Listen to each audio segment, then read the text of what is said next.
All right, you ready to jump in? All right, let's hear it. Okay, so as always, let's recap. So Mhm. last time we talked about syphilis, an exciting topic, right? We concluded that we feel good that that is a reasonable thing to suspect, but we don't Mhm. have any proof, right? Seems likely. So, but it does seem, we don't know for sure, but we Mhm. feel good about that. I would love if a doctor were to hear this and come on and and explain syphilis to us a little bit better so Mhm. that we could understand if what we're Mhm. looking at is that's a reasonable conclusion to come to. Mhm. But us being non-medical people, it does seem reasonable. So, but we left off with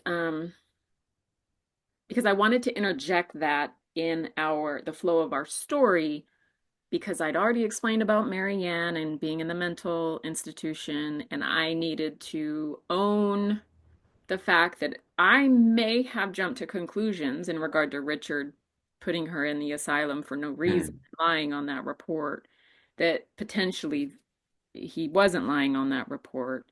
Um, but also potentially he gave her syphilis. You know what I mean? So Yeah. it there's just a lot there. But we left off with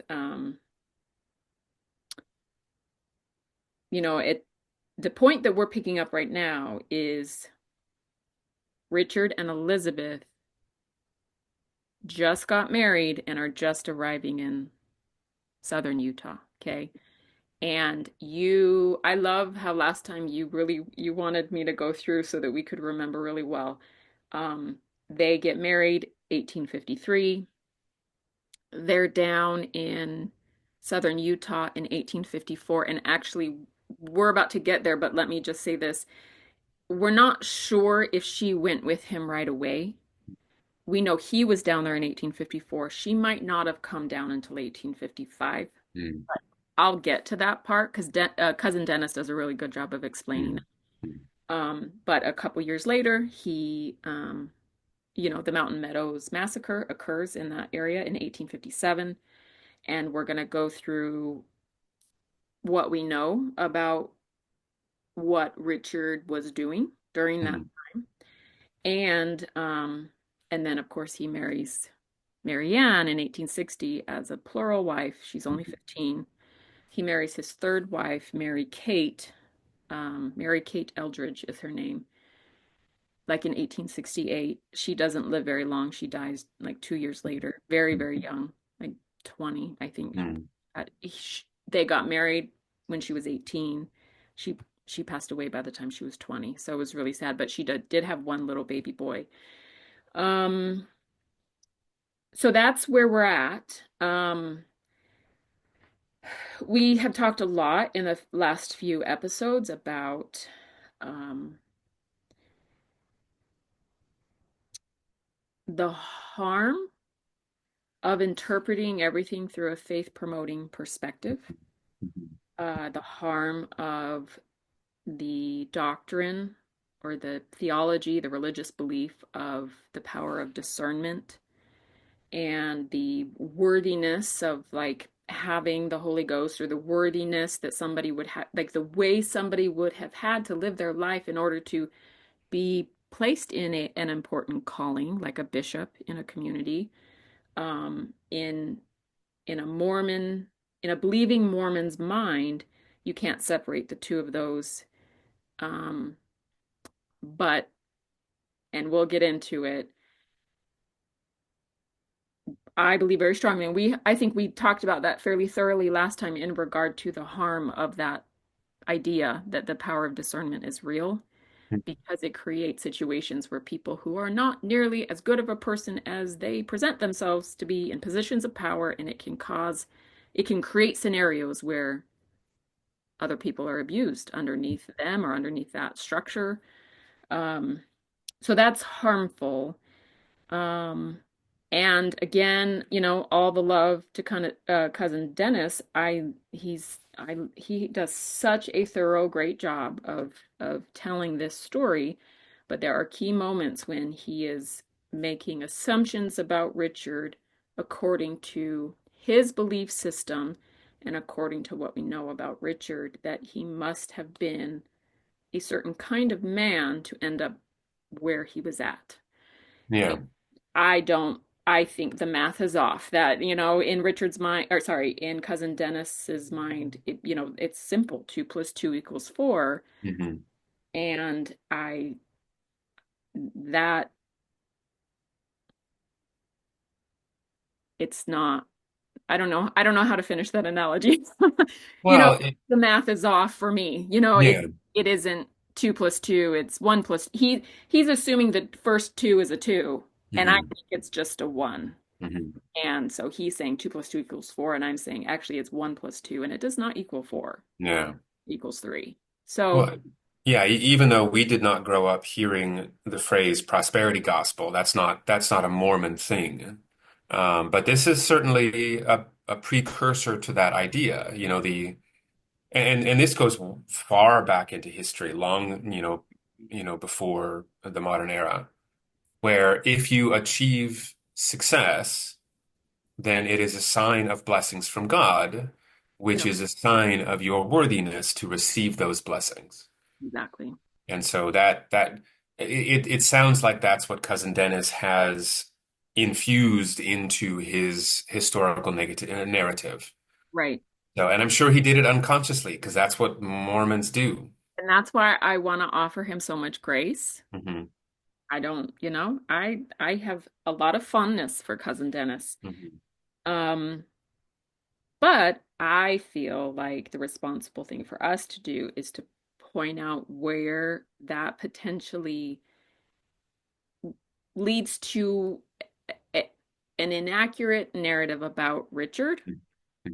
And again, for me, it's all about the people around him who had less power than him Yeah.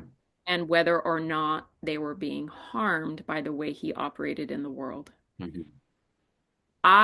We've mentioned presentism several times, and I was thinking after one of our recent conversations, I was thinking about that idea. I think in regard to what we are doing, because we're not historians. We're just we're just people who are trying to have conversations about generational trauma. Whether or not a certain behavior was accepted in society doesn't change whether or not that behavior caused other people trauma. Yeah. Yeah. And lack of acknowledgement of the harm it caused to those people. And I'm going to use the example of Mary Ann being a 15-year-old girl and Richard marrying her as a second wife. Marrying teenage girls was accepted in Mormon culture at that time. Marrying a polygamous wife was accepted in the culture in that time. Um, you cannot tell me that both of those things did not cause Mary Ann Yeah. trauma. Yeah. And when I think about my own life, I I walked into my faithful, believing Mormon life wanting other things for myself, Hmm. but being told this is what God wants for you. Yeah. It's God's plan for you. He knows better than you. You are a quote natural human, natural man is what they call it. Hmm. You can't rely on your own judgment Yeah. because we are inherently Yeah. selfish. And Satan is always trying to tempt you away from what will Hmm. actually bring you the most happiness. Hmm. And so I buried myself. I buried my inner knowing, is what Glennon Doyle calls it, and I love that term. I buried my my inner knowing. I I buried my autonomy. I Yeah. didn't understand even the concept of that until Yeah. just a couple years ago that I had a right to something called autonomy. That's how thoroughly I was convinced I did not have a right to it. I Hmm. didn't understand it as a concept. Um, and so I imagine Mary Ann as a 15-year-old marrying a man who's already married and telling herself, this is what I'm supposed to do. it doesn't change the trauma she was Yeah. experiencing underneath. It doesn't change the feelings of worthlessness, that she didn't actually matter, that she was Mm-hmm. there to be used by other people, that that is what would glorify her in the eternities, is that selflessness, that Yeah. service, because I thought the same things. And what ultimately happened was I don't know that I could have pulled myself out of that if if I didn't have a child with disabilities Yeah. who I loved more than I loved myself, Hmm. because only under those circumstances was I willing to go against what Yeah. I Yeah. I was willing to endure that because I thought that's what I was supposed to do. I was not willing to allow my child to endure things that I could help make better.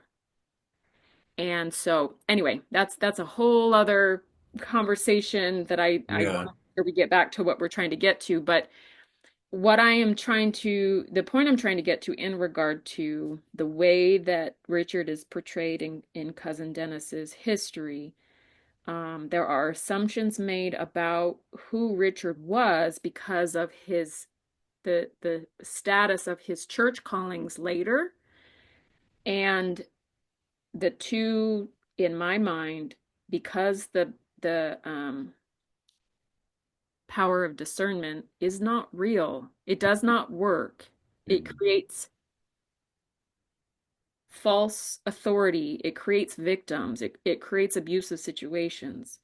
Because that is not real, those two things for me have nothing to do with each other. And so, with all respect and all love for Cousin Dennis, I will be pointing some of those things out in this narrative Yeah. because I believe really strongly that it's harmful. Yeah. So, I'm going to share an example here that I didn't share when we were talking about the gold mines because I wasn't ready. It's Yeah. I wasn't ready to talk about Mountain Meadows Massacre back then. And I didn't want to shift our focus yet, so I didn't share this part, but I want to share this. So this is something that Cousin Dennis says, and this is right at the end of him talking about the gold mines. He's talking about Richard. Um,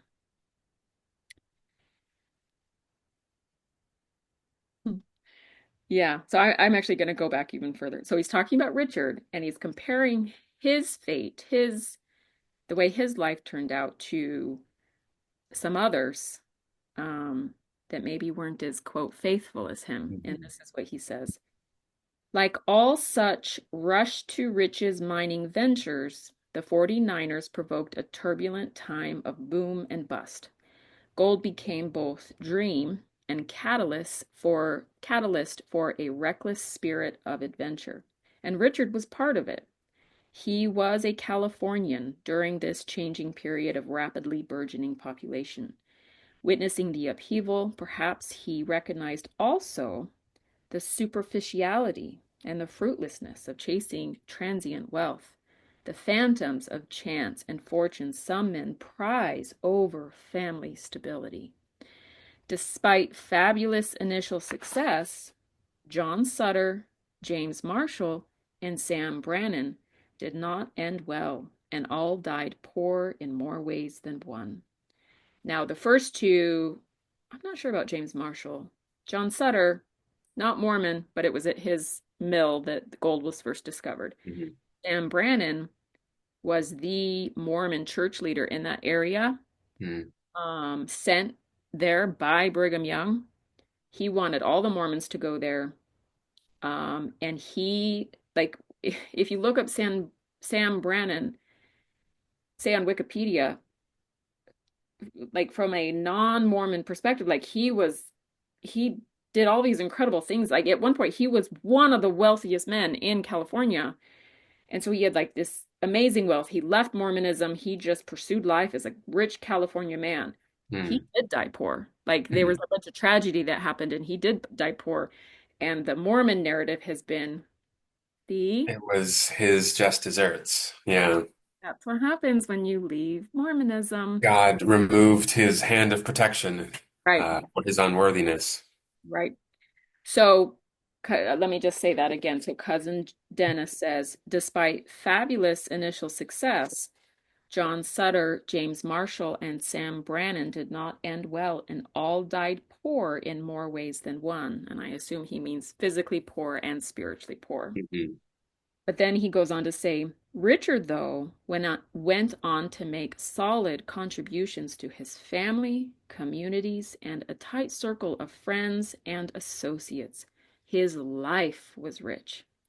He remembered why he came to California in the first place, remembered that his mining experience was only a sabbatical from more serious objectives, that worldly gold was only a tool to be used toward eternal goals. The gold he carried home was clearly not the only wealth earned during his time spent in California. He acquired a confident self reliance, an independent perspective that helped determine his own mind and his own way. And then he concludes with this sentence: 5 years later, in September of 1857, at a remote mountain meadow of southwestern Utah, this quiet quality would prove to be a most invaluable characteristic. Okay. I'm going to let you say whatever you want to say, and then I'm going to, I don't even know what to say to that. partly because you don't know what's about to happen, Yeah. but I let's mean, say what. the first thing that comes to my mind, of course, everything that Dennis just wrote is a psychological profile of Richard. And of course, I'm curious to know what he's basing this on, right? He right there, he was not commenting about the events of Richard's life. He was commenting about the thoughts and the character in his mind. Okay? How can Dennis possibly know that? Assumption. It's just, yeah, it's just broad assumptions based on what? What's informing these assumptions? He was a bishop, Nate. Well, and that's, I mean, honestly, of everything that Dennis has written so far, this makes me trust his voice less than any other comment he's made Yeah. because of just how foundationless that description is.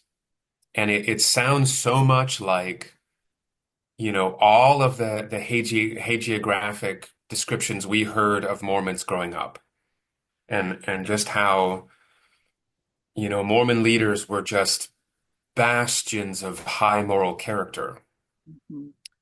and again, I'm like, maybe all of those stories are true, maybe this one is true, but where's the evidence for it? How do we know that these things are true? And the fact that someone would make an assertion like this without even offering to substantiate it, without offering where this is coming from, that's immensely suspicious, but this is how Mormons operate, Mhm. right? That this is the spirit, and no one questions the spirit. Right. If the spirit testified to him that Richard was this Mm. person, then he Yeah, was. then he was this person. Yeah. So, and notions of wishful thinking, notions of confirmation bias, these never cross people's minds. Not believing Mormons. Yeah, And it never crossed my mind yeah, as a believing Mormon. It just didn't. mhm, I yeah, was not taught to that. That would require critical thinking skills. yeah, I didn't have those. yeah, Not when it came to religious matters. hmm I was taught to believe, yeah, and yeah, I yeah. That belief is a virtue in and of itself. and it is in religion and definitely in Mormonism. It is a virtue. Faith is believing in something you cannot see. Yeah, Don't have yeah, evidence. It is a virtue yeah, in religion. yeah, It's irresponsible from a scientific standpoint. And I would say even a psychological or Yeah, emotional, it is yeah. irresponsible. Yeah. But religion, it's a virtue, and that's hmm why it's so damaging. Yeah. Yeah. Because ultimately we are psychological beings. Yeah. When we force ourselves to think that way, we inside of us, and I'm going to call it that inner knowing again. Our inner knowing is telling us, like, telling us things. And when we are denying what our gut tells us Mhm. because we need to follow what we've been taught in a religion, it's so damaging to our mental health. Yeah. Like, the reason why so many Mormon women are so depressed, and Yeah. a Yeah. lot of Mormon men too, because they are denying themselves a lot to participate Mhm. also. Yeah. Yeah. But tell me this, from what Dennis just wrote, would you would you get the impression that he was in any way involved in Mountain Meadows Massacre?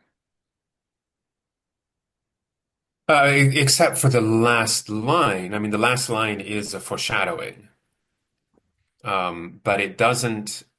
Let me rephrase that. Okay. Is what he that last line of what he just Mhm. said, does that give you the impression that he was at the Meadows and participated in the massacre? Certainly not. No, certainly not. No, and that was the next comment I was going to make. That it's foreshadowing, but it doesn't communicate how directly he was involved. And again, I cannot help but interpret this, uh, you know, with Dennis's rhetorical stance in mind, right? It's that classic active passive thing, to say, I did it rather than it happened. And when you start putting people's actions into the passive, you're clearly trying to avoid placing responsibility for the part they played in those actions. Yeah. And so for him to take that, rhetorical stance, that says something. Yeah. So in this history, and I've actually decided in the moment I'm not going to delve into it too much. They talk about his because he was sent down there as an Indian missionary, right? Yeah. And it's kind of remarkable. Like, I really encourage people, go to Family Search, look up Richard Smith Robinson, um, read this, Cousin Dennis. It's fantastic. Like, Cousin Dennis, again, does a really great job. So much detail. It's really fantastic. There's a letter in here that has been transcribed. I don't know if Cousin Dennis did it himself. I appreciate that because I struggle reading old letters. I know I know cursive very well. It doesn't matter. It's still Yeah. hard to read some of those old documents, but Yeah. I'm grateful that it's been transcribed. It's a long letter. It's from it's from Richard. He's writing home. He's writing to his parents, his dad and his stepmother in American Fork, and he's telling them all about like his Indian mission. Like, Mhm. it's kind of cool. Like, I'll just read a touch. He says, "Dear Mhm. parents, I have been amongst the Indians on a mission with others. I now intend to give a short sketch of my travels among them." And he just talks about how they like went into the wilderness and they made contact with the Native Americans and how they were invited into a settlement of Native Americans. And actually, maybe I will share part of this. He says, some of it is too good not to share. Hold on. Um, I, I'm going to read this. I don't want to get off track in regard to what I just said about Richard and Mountain Meadows Massacre, but I do think that this is too good not to share. So Mhm. gonna read and I might jump through a little bit. Dear parents, I have been amongst the Indians on a mission with others. I now intend to give a short sketch of my travels among them. This was written from Fort Harmony, which now would just be Harmony, Utah, in July 13th, 1854, from Richard to his dad and stepmom back in Mhm. American Fork. Um, I, with five others, with Brother Lewis as our captain. and an Indian guide started in a western direction to strike the headwaters of the Santa Clara. We traveled about 30 miles, then struck the California road. We took down this road and passed through the little valley where I was snowed in when I went to California. So that's, remember when I mentioned that he had traveled that way with that Yeah. company that had gone to California? So he verifies that here. Mm. This little valley put me in mind of the hard snowstorm that I and many others endured. I'm going to skip over some of this. Um, he talks about making contact with the Native Americans. We told them what we came for, to learn their language and do them good. It's the colonialism. Yeah. We sang a hymn and prayed. They invited us down to their wickiups, Mm. which were about 2 miles below. We camped under a large cottonwood tree. The Indians had heard that we baptized other Indians back at our fort. They wanted to be baptized and to be Mormons. We baptized and confirmed 8 and laid our hands on one old man for his health. Our captain talked to them as well as he could through one of our boys and told them that they were Mormons now. They must not steal, but do as we told them, and the Mm. Lord would bless them. Mm. These are Yeah. rich words. And I'm Yeah. like, oh, the colonialism and just that superiority of the Mormonism and Yeah. robbing them, making an assumption of the inferiority of their culture and robbing them Mhm. of that Mhm. culture. And listen, it wasn't just Richard, it was all of America, right? Like Yeah. all the Europeans that came in, but it's just so blatant. And like I read that and I was like, oh, Yeah. so, Yeah. but it's so fascinating. These are Richard's actual words, So he kind of goes through and that's the part that I wanted to get to where he Mhm. talks about you're a Mormon now. You need to do what we say. Yeah. Yeah. God is going to bless you. Yeah.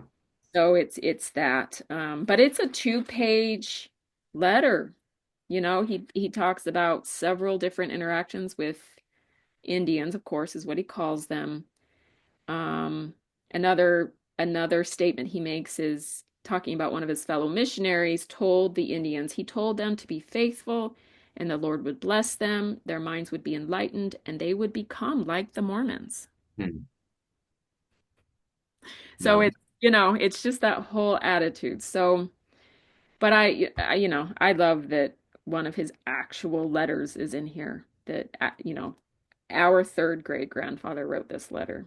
So I enjoyed reading through that because we're reading his actual words. It's not just Mhm. him being described, and you really get a sense of what he thought and Yeah. Yeah. who, that Mormonism is superior. Mhm.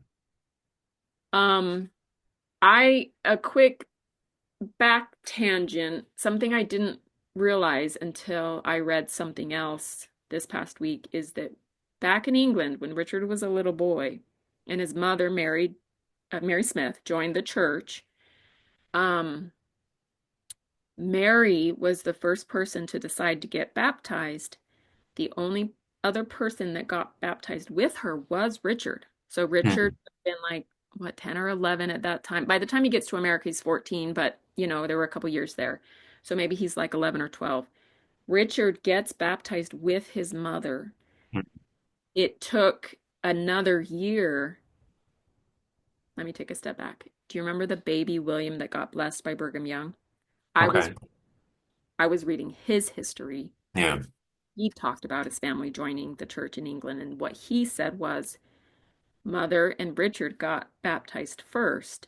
It took an entire year for Mother to convince Father to get Mm. baptized and go to America. Yeah. So that added a layer of perspective in regard to Mary Smith's despondency in Nauvoo. Yeah.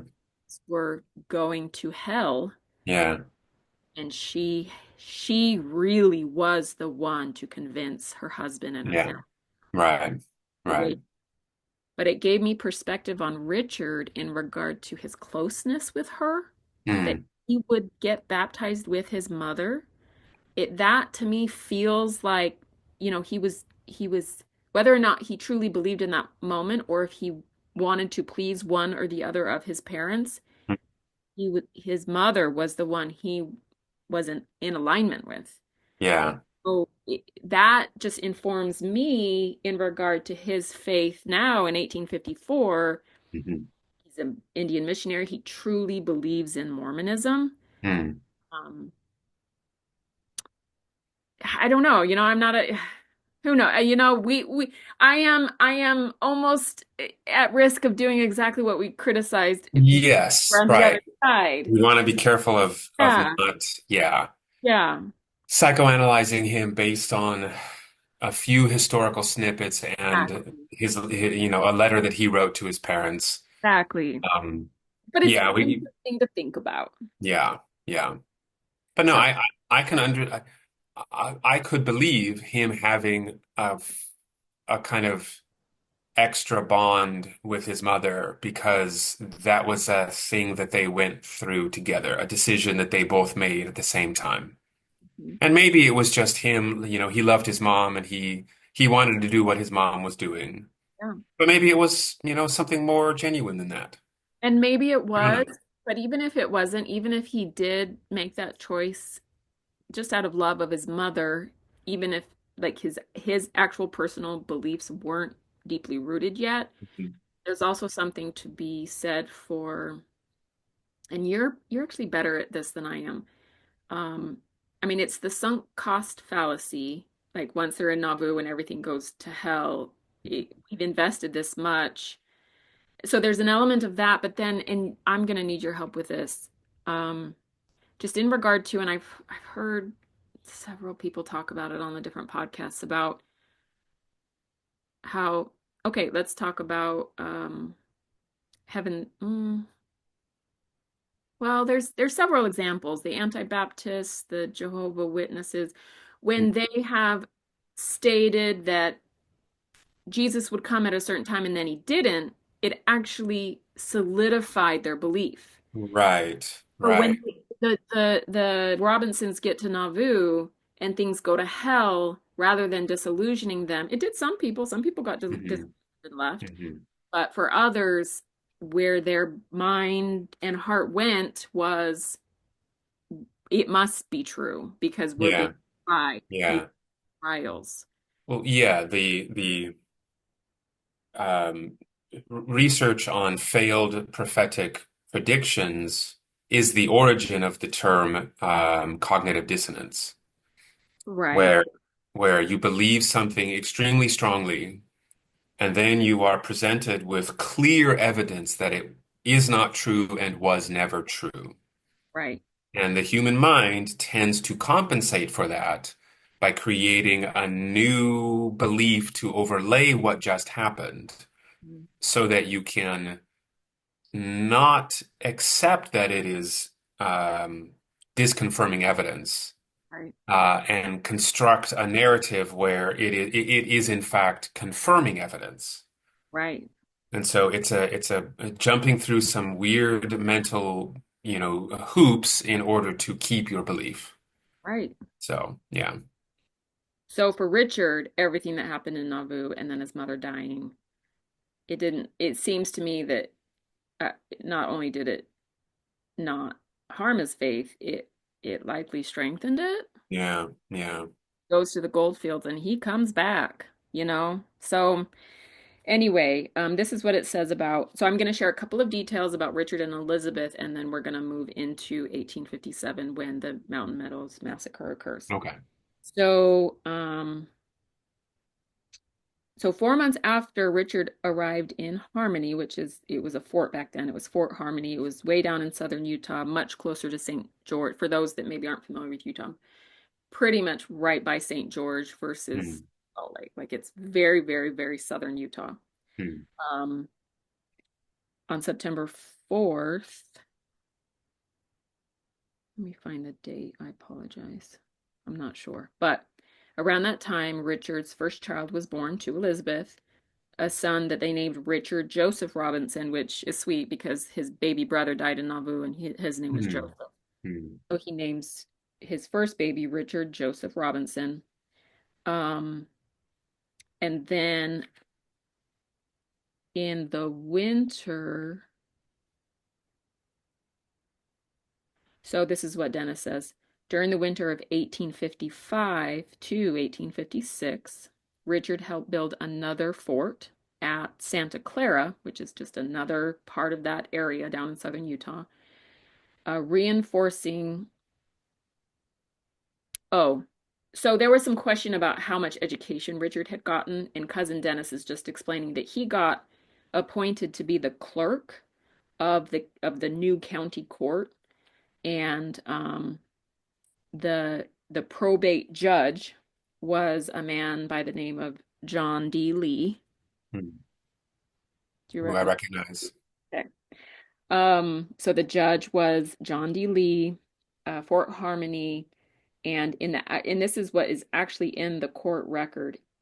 Um, and this is just an example that Dennis included, and it's quoted from the actual record, historical record. Court met at probate judge John D. Lee's home, Fort Harmony. Selectmen Elisha H. Green, Henry Barney, Richard S. Robinson, comma, clerk, Rufus C. Allen, assessor and collector of Washington County. So, I mean, he's just listed in this document. He was the clerk underneath John D. Lee. Okay. Hmm. Um, and then it and then it states that uh, Richard and Elizabeth, their second child, a daughter, was born in June of 1856, um, and they named her Elizabeth. So we have parents, Richard and Elizabeth, and their first two children are Richard and Elizabeth. Okay. Elizabeth. Wow. Um, So, and then just to give some context, this little Elizabeth, baby Elizabeth, was born in June of 1856.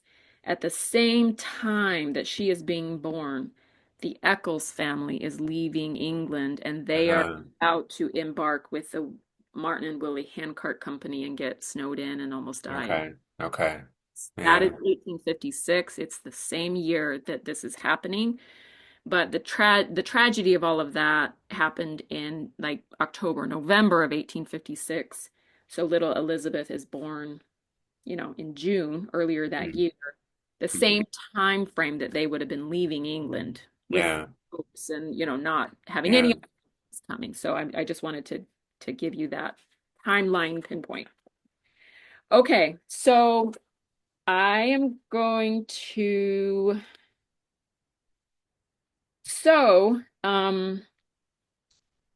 we go on, we learn about how, Richard and Elizabeth are settled down there. They live in Fort Harmony at first. That's where John D. Lee is the judge. He also becomes bishop of that community.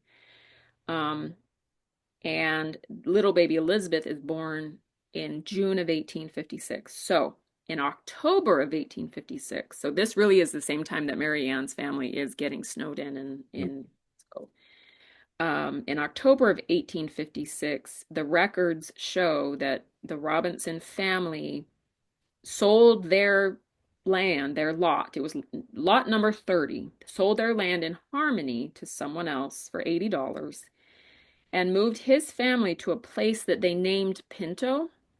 And um, several other men went with them. Rufus Allen, Amos Thornton were both unmarried.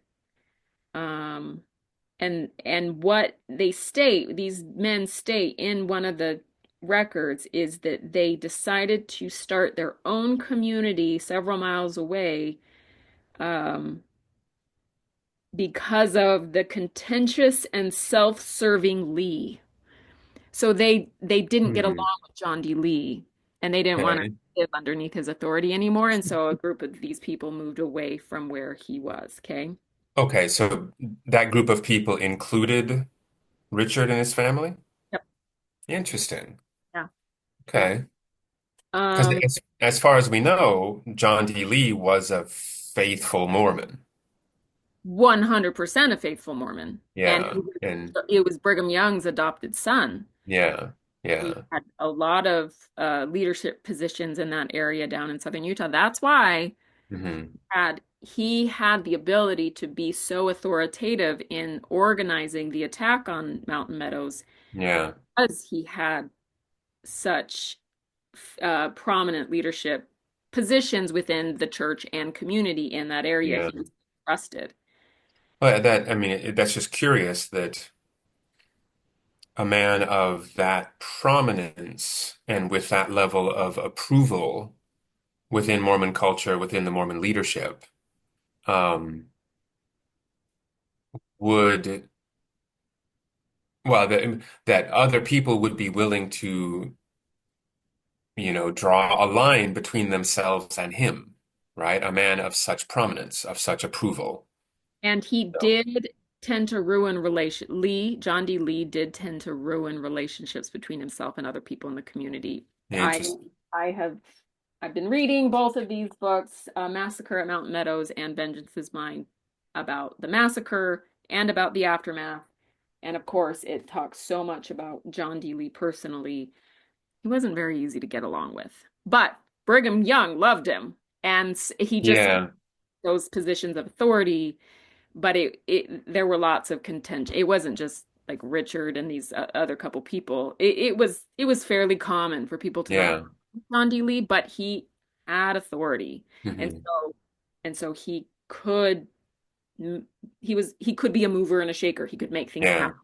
Yeah. Well, it makes me curious to know what people thought at the time, what Richard thought at the time. Did they think that everything John D. Lee did was fully approved by Brigham Young?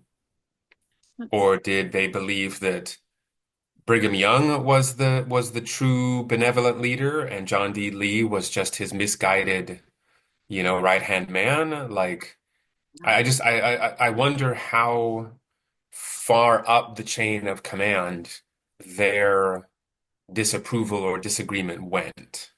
And that's this whole thing is very curious to me because the way we were raised, you do Hmm. not criticize Yeah, God. yeah,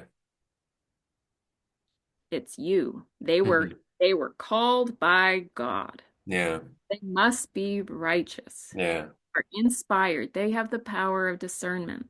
So if you are battling them, like, what hmm, I don't mean like physically, but if there's contention between you and them, hmm, you need to humble yourself yeah, and submit yourself to their authority. I mean, yeah, that's how we were taught. yeah. So this is interesting to me.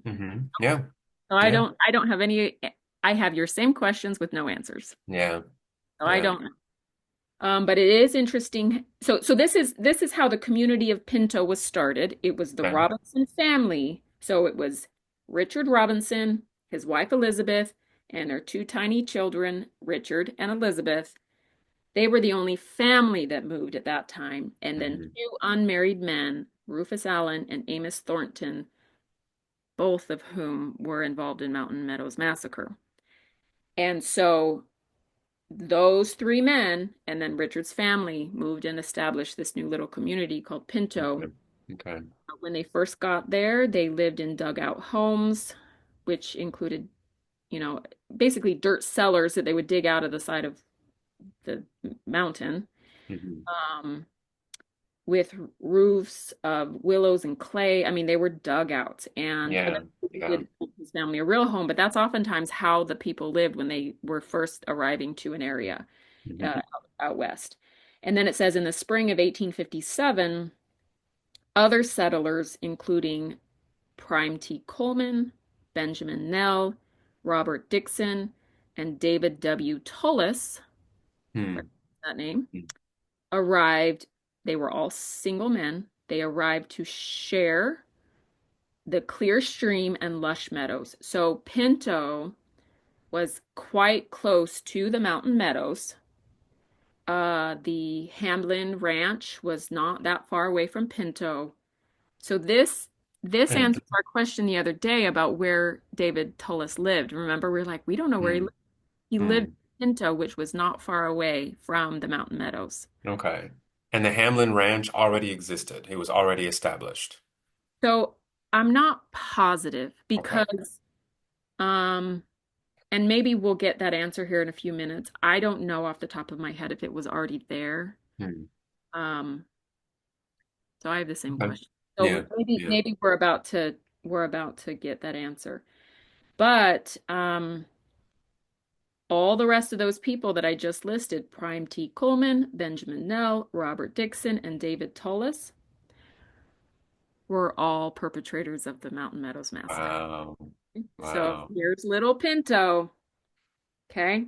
Yeah. And all these people live there with, and at this point, only Richard and Elizabeth have an actual family there, Yeah. okay? Yeah. They are establishing this new community. So I'm going to read what Dennis says here. The early settlers of Pinto were perhaps unaware of any metaphorical significance when they burrowed into their temporary, well-insulated underground dugouts for protection from biting winter winds pushing down the valley, or from stifling heat on hot summer days. But there they resided, comfortably embraced by the earth, emerging into light. So I think he's just saying they were building this community. The next year, Richard began building a more permanent structure and a solid family life. And then he does some, not foreshadowing, but he just explains some things. 19 of Richard's children would be born at Pinto, and four of them, along with his third wife, remained there yet. So, as in, remain there yet, buried amid the cedars or lying in the quiet, sage-strewn graveyard. So those three babies that we talked about last time when we were talking about syphilis, Elizabeth's three babies, they are all buried at Pinto. Yeah. Um, Mary Ann's first baby is buried at Pinto. Hmm. And Richard's third wife, who died when she was only 20 years old, she's buried at Pinto. Hmm. From what I understand, Pinto no longer exists. It's Uh-huh. not, the town didn't, I don't know, survive. I mean, they had a community when they needed that community, and at a certain point, enough people moved away, and the community just kind of disappeared. But the Yeah. graveyard is still there, and the graves are still there, so people can go out and see the graveyard. I mean, it's a desert graveyard, right? Like I don't Yeah. kept up in any significant way, but there are still grave markers there. Well, I would be really surprised if those deaths actually had headstones, because if they just established the town, there's Um, certainly not a stone cutter out there to make them headstones. unless they were added later, Possibly. which happens. Yeah. Just as a clarification, when cousin Dennis is describing, he talks about how, Richard and his family arrived the next year, a few more men came, um, and then he says the next year, and so he's talking after Mountain Meadows Massacre. So he's just Okay. talking about like kind of Richard while he Yeah. was the next year, Richard began building a more permanent home, and then Dennis goes on to say 19 of his children would be born at Pinto. So we're talking over the next like 25 years, Okay. you know, Okay. that all of these children would eventually be born there. And then when the family eventually moved away, because this is Iron County, they eventually moved to Kane County, which is where they lived when Mary Ann was put into the asylum, and her records Mm-hmm. were for Kane County for that. Hmm. Um, Do when we? the family moved away, those four babies and his Mhm. third wife remained buried there in that graveyard. Yeah. So So just maybe so they, that sorry, go ahead. yeah, just so that I can imagine accurately, do we have any sense of what the condition of Pinto was in 1857? Are we talking about just a tiny cluster of, like half submerged, turf homes built into a hillside? Are we talking about, wooden built houses? Like, what are we talking about? And, should I imagine, an old West town or even cruder than that? I am going to try to answer your question visually if you'll give me two Hmm. seconds. Yeah.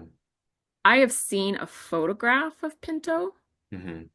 and I think it's on Richard's family search site. Yeah. Um, I'd be curious about the year of that photo. exactly. That's what I don't know. Is the year that photo was. Oh, it's not. Where would it be?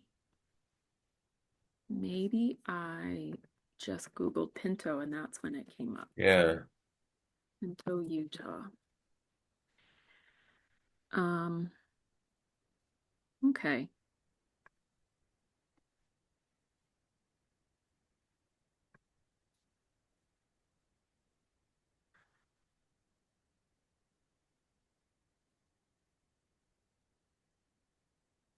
Interesting. Okay. So let me share my screen and show you this photograph. It is from like almost 15 years later. So this does not tell us what it looked like at the time, Hmm. but it still gives us a sense of what potentially had started being built, right? So let me see here.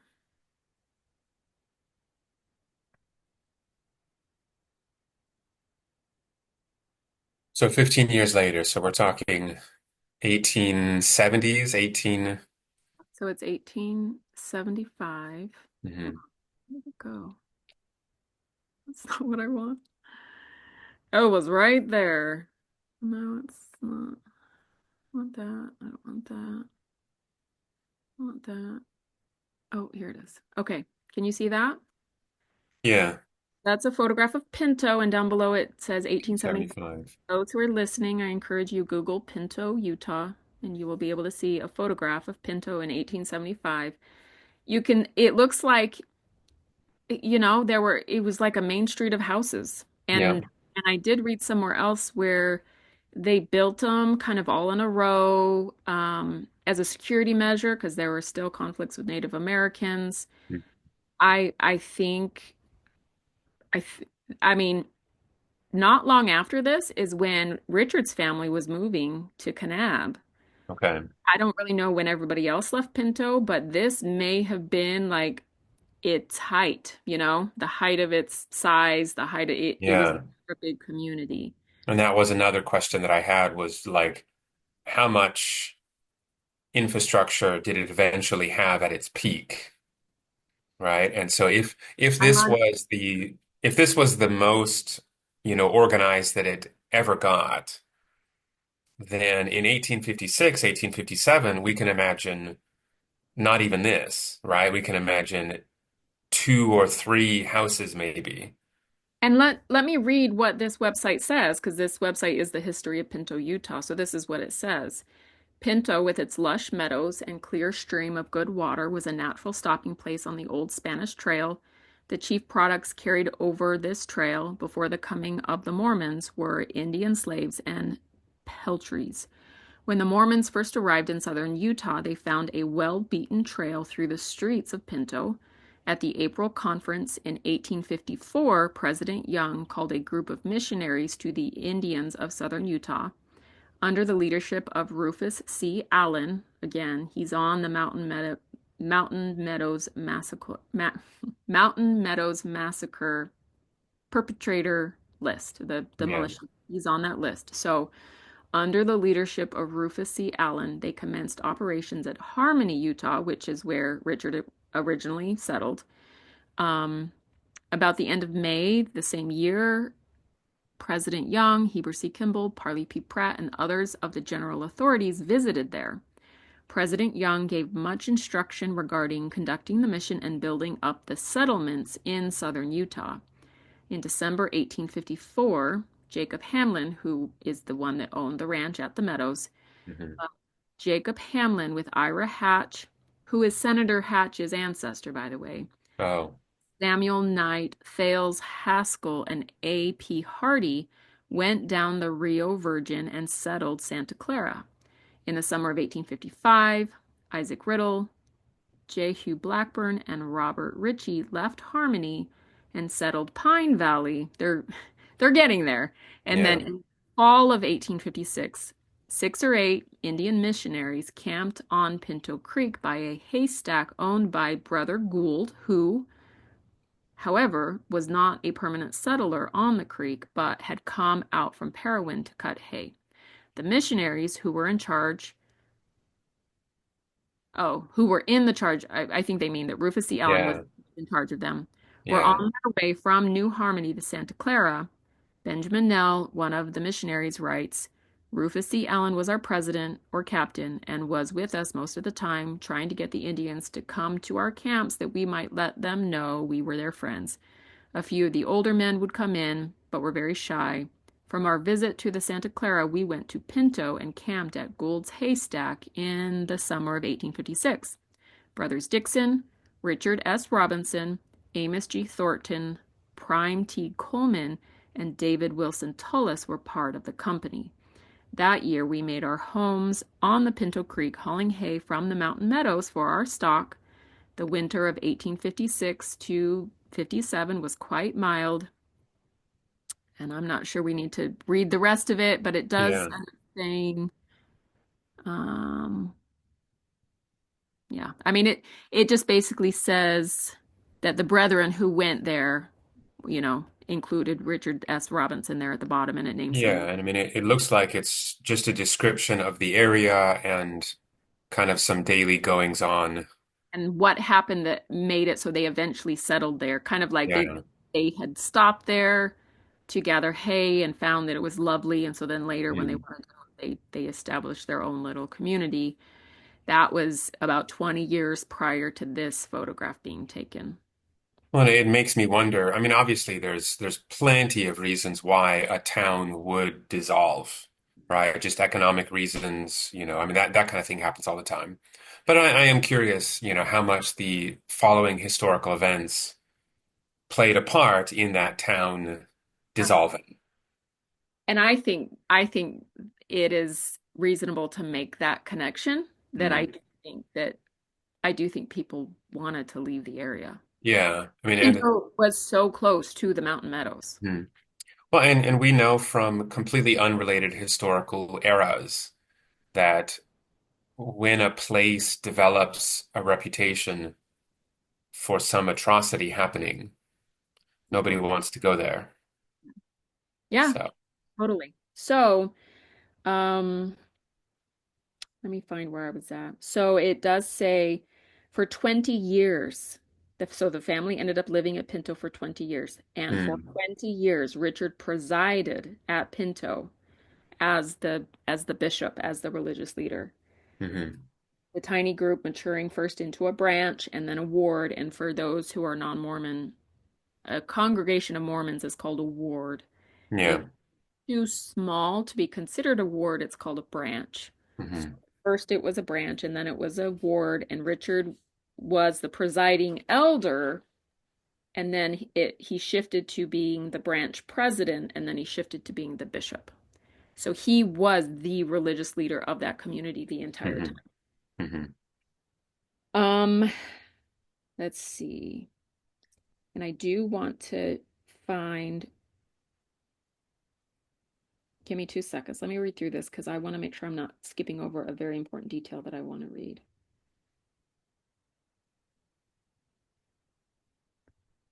Um, so this is important. This tells us about Richard's commitment. President Young, so Brigham Young, had previously emphasized the law of consecration. And for those who are not Mormon, the law of consecration is basically religious communism. hmm Okay. Joseph Smith tried it, Brigham Young tried it. It never lasted very long because people want autonomy, right? They want yeah, control over their own things. But so Brigham Young had previously emphasized the law of consecration, urging the saints to deed all their property to him on behalf mm, of the church. mm, Um, and this is in quotations. There is let's see, 95. Oh, so Juanita Brooks, who is the Mountain Meadows Massacre first historian, she also wrote a history of John D. Lee. mm, And in the book that she wrote about John D. Lee, this is a quote from her book about the law of consecration. Since fewer than a third of the members of the church ever signed such deeds, meaning signed over their property to the church, this whole practice was just another test of loyalty. So that is Juanita Brooks' perspective on the law of consecration, that Okay. it was really just a test of loyalty. But it is interesting, and Dennis goes on to explain this. Richard and Elizabeth's faith and total commitment to Mormonism were amply demonstrated when, on July 6, 1857, before probate judge John D. Lee, they transferred ownership of all personal property to Brigham Young Wow. and the church. And then there is a list of everything that they had acquired up to that point that they deeded over to the church, including corrals and their underground room valued at $100, two 9-year-old mares valued at $168, two 4-month-old colts valued at $60, two cows with calves, which were $80, two yearling heifers, $40, a wagon and harness, $75, 12 sheep, $72, five pigs, $50, and Richard's brewing equipment, $50, a double-barreled shotgun, $20, and all furniture and clothing valued at approximately $150. Wow. He And deeded it, all of that to the church. yeah. What year was that? 1856. It was, no, I'm 1506. sorry. I'm sorry. Let me say that again. It was the date on the deed, the document is Mm-hmm. July 6, 1857. Okay. Mountain Meadows Massacre happens 2 months later, but this Yeah. is prior to all of that, 1857. He deeded Okay. all of his property to the church.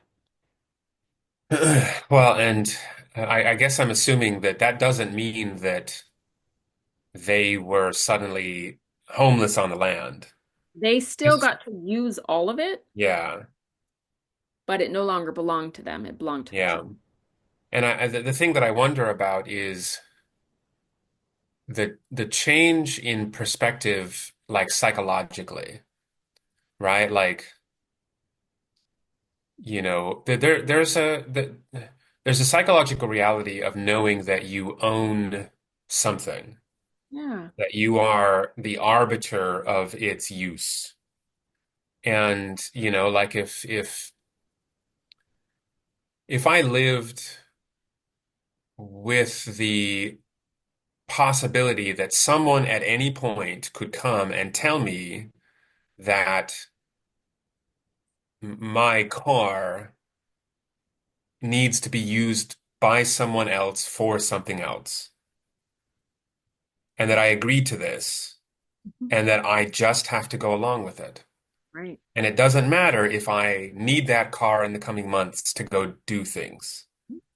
And then even more so with your house, Mhm. to live in your house knowing that at any point someone could come and say, we need to sell this house because we need to fund this thing. I don't care that he chose to do it. That has an effect on how you live your life day to day. And it's Yeah, just weird. It's just it is, strange. and you become dependent right Yeah. away. Yeah. There's no leaving Mormonism at that point. Yeah. Yeah. You are completely dependent upon the church. Yeah. I feel like this is a whole, like, I feel like we would need to invite Stephen Hassan to come and dig Yeah. with us. I mean, Yeah. it's very cultish. It's very Hmm. Hmm. it's dependent. You lose all autonomy. Yeah. Well, and it reminds me of the other kinds of manipulation techniques to ensure that people are fully bought in to your project, right? To your endeavor. That if you have signed over the very bed that you sleep in, Right. you are going to stay. And you're going to be obedient Yeah. to the things that you're told to do. Yeah. Yeah. So again, Mormons can paint this kind of stuff in whatever uplifting way that they want to, but this is removing autonomy at a fundamental level, Mhm. and that's really sinister. It really is. And I couldn't see it inside the church. Yeah. Yeah. Hmm. Could not see it. Yeah. Yeah. Um, okay, so I want to refer, so that was kind of just that, Cousin Dennis just kind of Hmm. shared information about Pinto, and that's the little town that had been established. At this point, they are all still living in dugouts. They're trying to Hmm. establish a community. Richard and Elizabeth are still pretty much the only little family that lives there, and then there's a whole bunch of single men. Um, they I lost my train of thought. But anyway, so that basically that's where they were living in Hmm. little Pinto, and it's not far from the Mountain Meadows. At this point, Jacob Hamlin's ranch would have had to have been there. Like this is the Okay. summer of 1857, Yeah. and we know that David Tullis worked at the ranch. Now we know, that Pinto was not very far away, and that's where, David Tullis lived.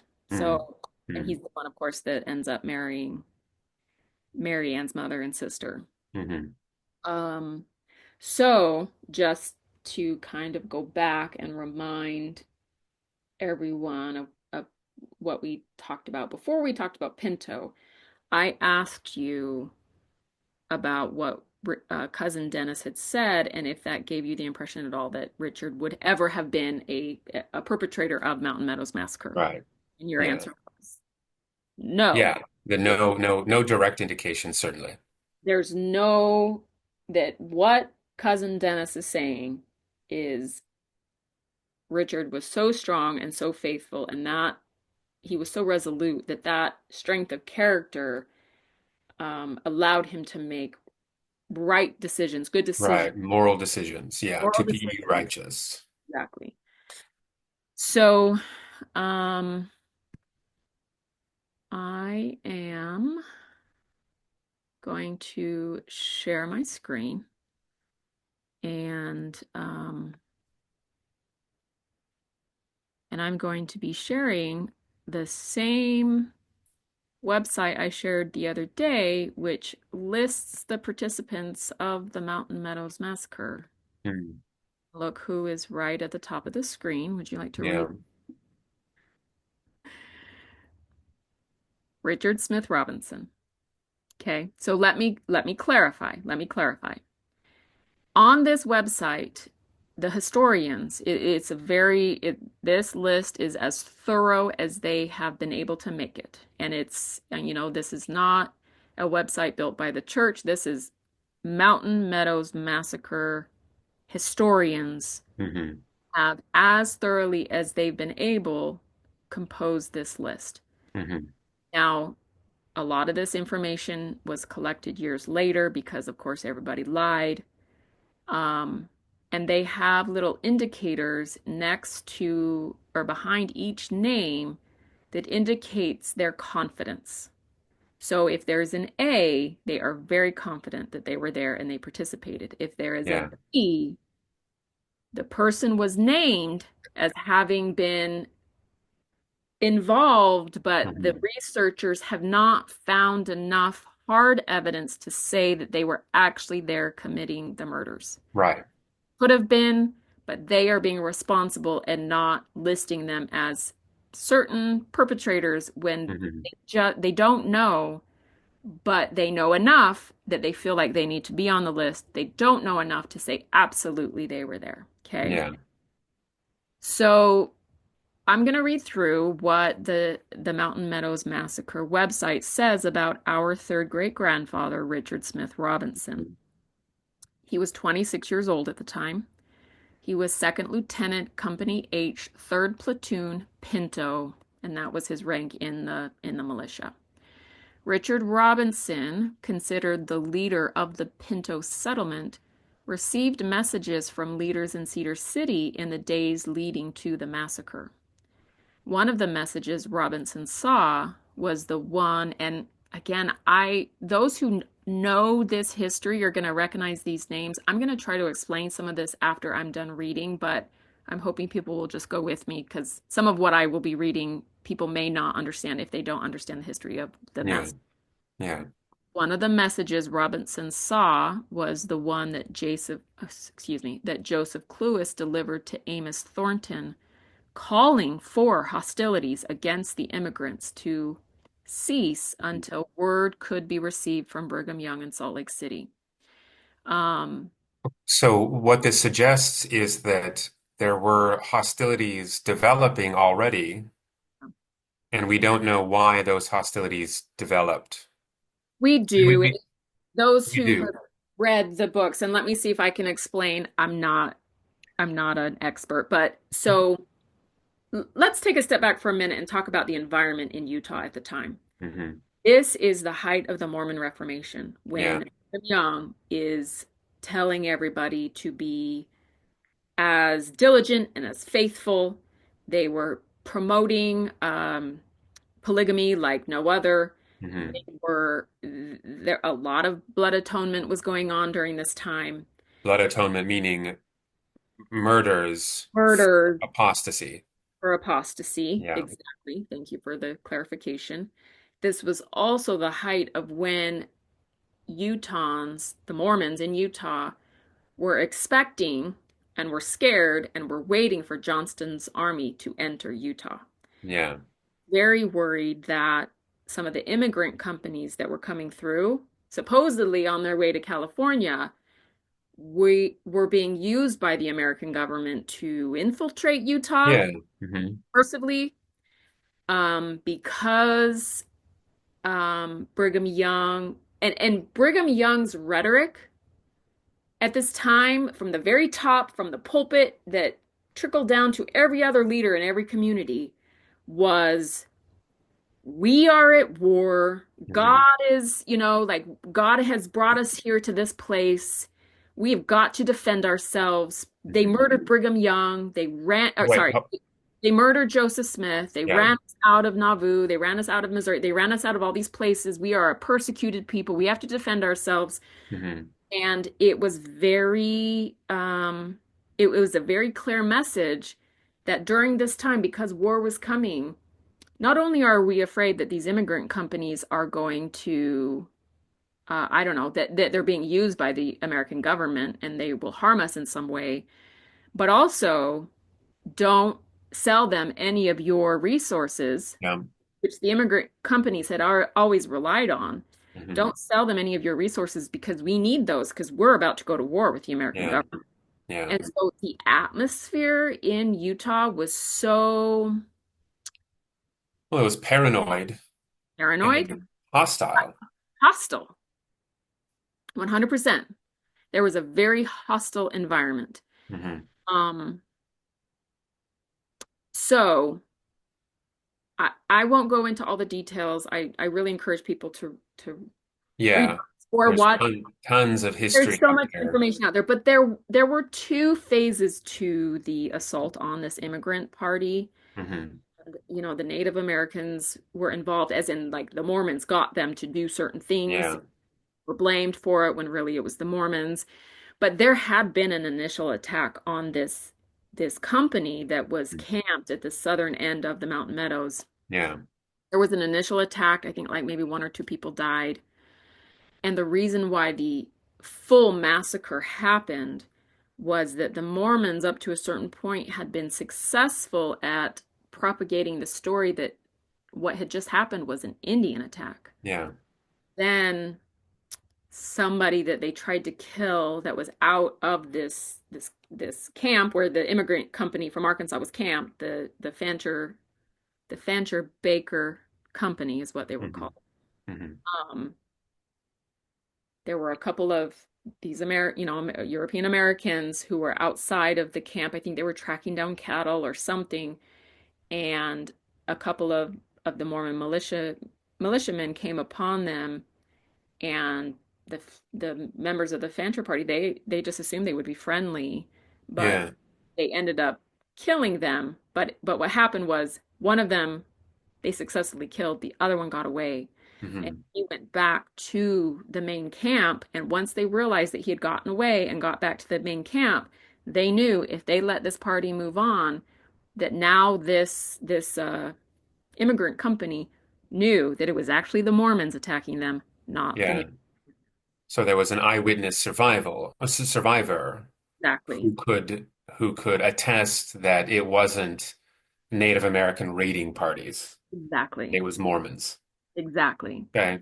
And that is why they ultimately were massacred because the Mormons were trying because the army was coming and they were about to go to war with Johnston's army, which it didn't ultimately happen, but they thought Hmm. it was about to Hmm. happen.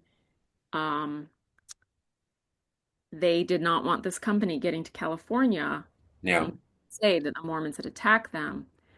Of course, what ended up happening, the consequences for that community ended up being so much worse than they Yeah. otherwise would have been. And, to say the least, all those innocent people died, including children and teenagers, and Hmm. it's horrendous. Hmm. But so that is what ultimately led to the Mountain Meadows Massacre. Hmm. And that was a 2-minute summary from somebody that's not an expert. Yeah. Again, I encourage people to look into it more. It it is if you are a Mormon descendant of any kind, I highly recommend that you research this because this is a very important thing to understand about Mormon history that Yeah. believing Mormons are never told about. Yes, which yeah, you and I did not learn about until long into adulthood. And we talk about, family stories that are passed on and aren't passed on. Here Yeah. is a website with our third great grandfather's name on Hmm. it Hmm. as having potentially, he could have participated in the actual massacre. Hmm. We that Yeah. that's was never No information. mention of it. Yeah. Yeah. So so I'll continue reading. Hmm. So Robinson as the Richard Robinson as the leader of Pinto, which was close to the Mountain Meadows, was close to the Mountain Meadows, saw one of these messages talking about stopping the hostilities. And the hostilities that they're referring to are what had happened previously with the initial attack, where like one or Hmm. two of the immigrants died. Hmm. They were still hoping to convince them that it was the Native Americans, okay? Yeah. Um, so Albert Hamlin is the teenage adopted Native American son of Jacob Hamlin. Okay. So Albert Hamlin is Jacob Hamlin's son. He's being raised as a son, but he's adopted. He is a Native American. So Albert Hamlin remembered seeing Robinson at Hamlin's ranch Hmm. with other men from Pinto. So the ranch is right there next to the Mountain Meadows. Jacob Hamlin is not there. Rachel Hmm. is there by herself caring for her little children, but that is the I don't know, home, the ranch that's closest to the meadows, even closer than Hmm. Pinto, and Pinto was rather close.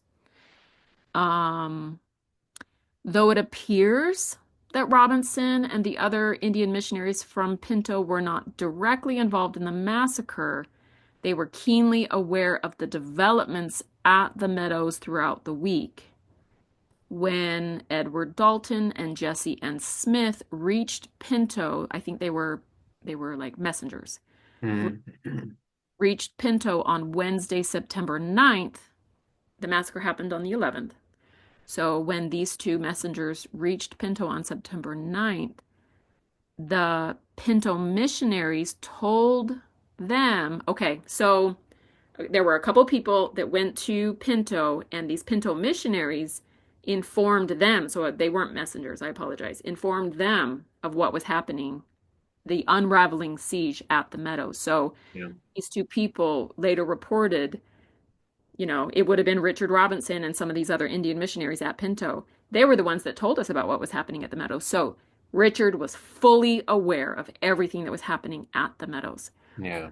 Um, and it says Dalton and Smith immediately returned to Parowan to report to Dame, who was the leader of the militia, Okay.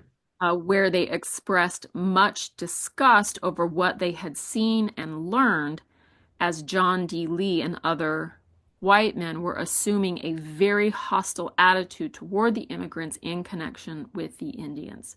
Hmm. So, so this is what it says here on the website. And I am actually in this book, Massacre at Mountain Meadows. I'm going to read just for the sake of it being on record on our, on our recording, on our podcast, what this book says specifically about Richard Robinson, because you can find his name in the back, and there are a couple of pages that talk about him specifically. Hmm. Um, so he's on page 141 and 262.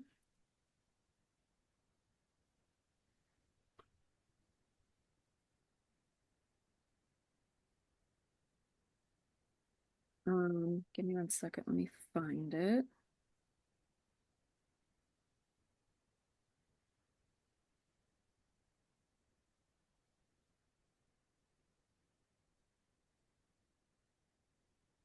Um, I found it, but give me a second. I want to find what they're referring to so I can explain.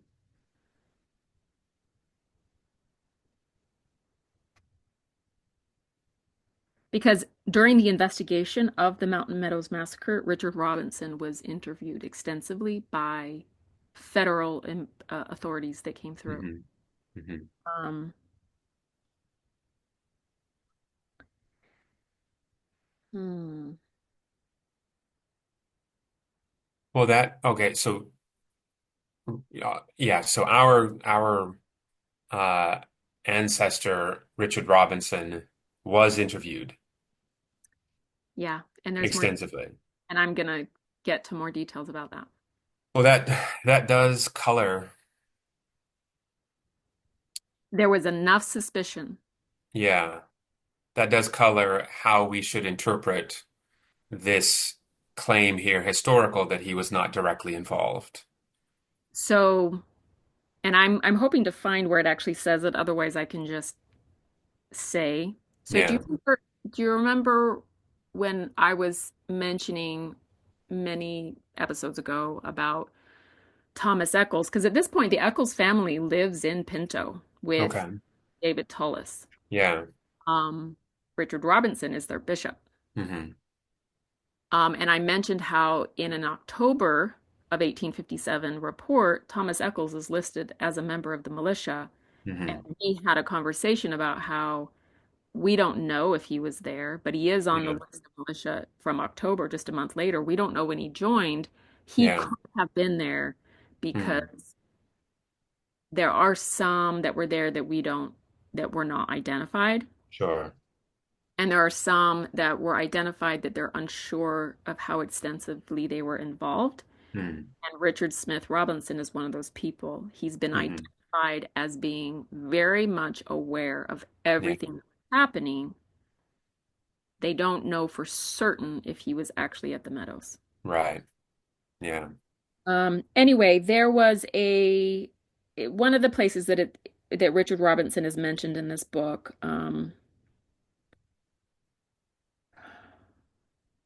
I might actually not include that because I don't know the detail. It was a message. A message was delivered to Richard Robinson. It was a sealed order regarding something, and that's what I can't find. So it's kind of. Yeah. Yeah. But Robinson said he could not remember such a circumstance. So he denied ever having received a message at one point. Well, and a sealed message is the kind of thing that one would destroy after the fact if it were incriminating. Yeah. And if he were being interviewed, and I know this it starts to sound conspiracy theory-ish, but if he knew that federal agents were coming to interview people about all of this, that's absolutely something that you would throw into the fireplace. Yeah. So I don't, it is one of those things. And then elsewhere, and what I wish I could find super quickly, and I'm not, but I'm going to try to explain it. So so Albert Hamlin, this teenager that's the adopted son of Jacob Hamlin, again, Mm. just a reminder, Jacob Hamlin is not there. He's up in Salt Hmm. Lake City. Yeah. Um, but Rachel Hamlin is at the ranch, and her teenage stepson, or her teenage adopted son that's Native American, he's there. Hmm. Hmm. When the federal investigators came through the next year, but the truth is they were coming for several years. There was no justice for anybody for another 20 years. This Yeah. partly because the Civil War started Yeah. and Hmm. everybody was very distracted, right? Yeah. Yeah. Um, but at one point, Albert Hamlin was interviewed, and they kind of tricked him a little bit. I mean, he's a teenager, Yeah. and the federal investigator basically told him, "You better tell us the truth because so and so already told us who was at the Meadows, Right. so don't lie to us." Yeah. When actually nobody had told Right. them, just trying Yeah. to get Albert Hamlin to talk. And what and they were not feeding him names. They were not giving him like, tell us whether this person was there or this person was there. They said, tell us who you saw there. Who do you remember seeing at the Meadows? Okay, I'm Yeah. not talking about Jacob Hamlin's ranch. They were asking Albert Hamlin, who did you see at the Meadows? Yeah. And sorry, and Albert Hamlin stated, um, so Albert Hamlin saw Richard Robinson out at Mountain Meadows during the week of the massacre. Okay. So he doesn't say the day of the The massacre, day of the massacre. but when Yeah. he started naming people because he thought he was going to get in trouble if he didn't tell the Hmm. truth, Hmm. he named the people that he remembered, and he named Richard Robinson as I remember seeing him there the week of the massacre. He didn't say it was the day of the massacre, but he saw him there Hmm. the week leading up to the massacre. Do you happen to remember how long the siege actually happened? Because they like surrounded the Yeah. wagon train for a couple of days, right? Yeah, and I want to say it was longer than I thought it was. I want to Hmm. say it was like September 5th or 6th that the immigrant company first camped at the southern part of the Meadows, Hmm. and the initial attack happened a day or two later. Hmm. And then they circled the wagons literally and dug Yeah. in, and the Yeah. wagons were in these little trenches, and everybody was inside, and so it was a siege. Like Yeah. by the time they led the immigrants out of the the wagons, their little Hmm. camp, and then ended up massacring them. I Hmm. mean, they were filthy. They had run out of water. Yeah. They had been under siege inside of this, For a week or how long? it may have been as long as a week. A week. So that's Yeah. plenty of time for Richard to have gone there, seen everything that's going on, Mhm. and then it sounds like if the historians are correct, then left and was fully aware of everything and may not have been directly involved in the massacre, but at the same time did nothing to Stop it. prevent it, right? Nothing to de-escalate the tensions that are building from his own side, Right. right? A growing kind of like trigger happy, let's get this done, Right. did nothing to prevent it. Right. And there is enough, I guess, suspicion that the historians feel like he needs to be included on this list, Yeah, right, but they try right, to make it clear we don't have enough evidence to say that he was actually there right. participating in the killing. Hmm. But he was definitely involved. Yeah. And so Wow. this is what I wanted to share with you as cousin Dennis is like, he was so resolute, he was Yeah, completely he was so involved, good. so Yeah, good. yeah. And he was tangentially involved. We don't think Uh-huh. he did any of the killing, but that's where my brain went also. Hmm. I realized he was just one person, and I realized he was 26 years old. I realize all of that. But Sure, maybe he but wasn't doing killing, but did he stop it? yeah, and he was a leader. He was the leader of his community. Right. I mean, he by you know within that social context, he would have been like the mayor, Yeah. right? And 100%. so if you've got a bunch of militia men, tense, Mhm. like what do we do? What do we do? What are our orders? The mayor could easily stand up and say, "All right, everybody, relax. Of the Let's community. that was Yeah, close to the Meadows. I mean, that's right. because Cedar City was much further away, Harmony Mhm. was much further away, Santa Yeah, Clara was much further away, yeah, Pinto, right next to the Meadows, yeah, yeah, right there. yeah. And I think if he had stood up against them, I don't know if he had enough power. So I read somewhere else that it's kind of generally understood and agreed upon that what an unfortunate series of events led to Jacob Hamlin being gone at that time, because Hmm. a lot of people, even historians now, agree that Jacob Hamlin might have been the only person who really could have stopped it. Like he had Uh, that kind of influence. uh, Um, and if that's true, if that's the case, then if Richard Robinson had stood up, that doesn't mean that it wouldn't have happened, but it well, sure, true. but it sure would have cleared his reputation for Yeah, his descendants, yeah. right? Hmm. And it seems to me that if he had stood up strongly and tried to object, that would be recorded somewhere. Yeah. Well, I don't think he did. I don't think he yeah, did. history is full of moments like this where some person recognizes that if they continue taking part, that they are morally culpable for it. Mhm. And they might that those people may have realized like, okay, I can't stop it, but I'm not getting blood on my hands. And he could have easily said, all right, everybody, who lives in Pinto, we're out of here, right? We're not participating in this. And if And you don't follow me, back down the valley, right. then you're not welcome in Pinto anymore. And that's where some of my confusion comes from, because there are places where it says it looks like the Indian missionaries in Pinto weren't involved, but some of the people that were the initial settlers of Pinto were involved. I'm Hmm. not sure if they were technically Indian missionaries, though, so maybe Yeah, that's they're able to make that statement. I don't know. right. I don't know. I'm a bit confused about that. Right. And just to be clear, when you say Indian missionaries, you mean missionaries to the Indians, Thank you. right? These were white people who they thought that they had the charge to bring the Indians to Jesus. Thank you for that clarification. That's really important. They were called Indian missionaries, but that Yeah, is yeah, Mormon, yeah, right? They and were missionaries to the Indians. They were white people. They were yeah, Mormons. yeah. And at this point, do we know? Because I know that the local native people were maybe duped into being involved or ordered to be involved.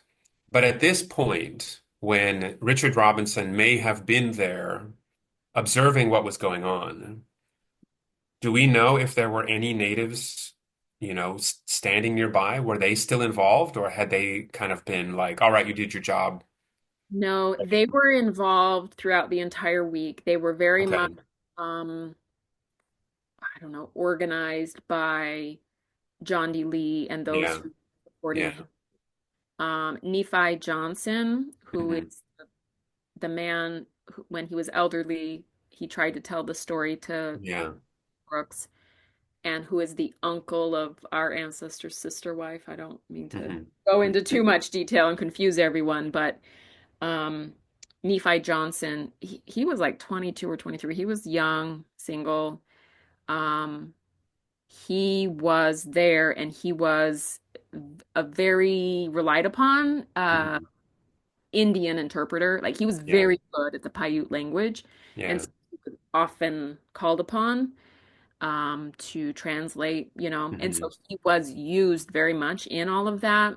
Hmm. There is one part that I read where um, when there was a certain point when Nephi Johnson was told what to say to the Indians, and it was Hmm. very explicit regarding if they do this, kill these people. If they do that, Yeah. that kind of thing. Yeah. Nephi Johnson did not want to say it. Like he refused it to his authority. Wow. Like, I'm not going to say that. I'm not going to tell Yeah. them to do that. Yeah. Tried to stand up to them. He was a kid, and he ultimately was strong-armed, whether that's emotionally, whatever kind of Hmm. threat. I don't know.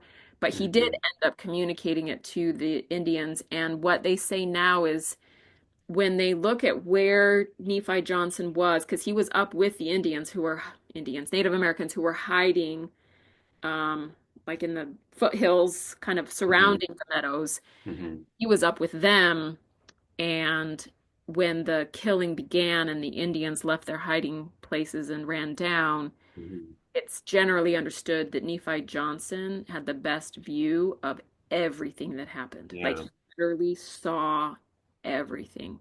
I'm a Yeah. little fuzzy about whether or not he did any of the killing. Hmm. He was there. He was part of it because he was translating, telling the Indians who to go kill.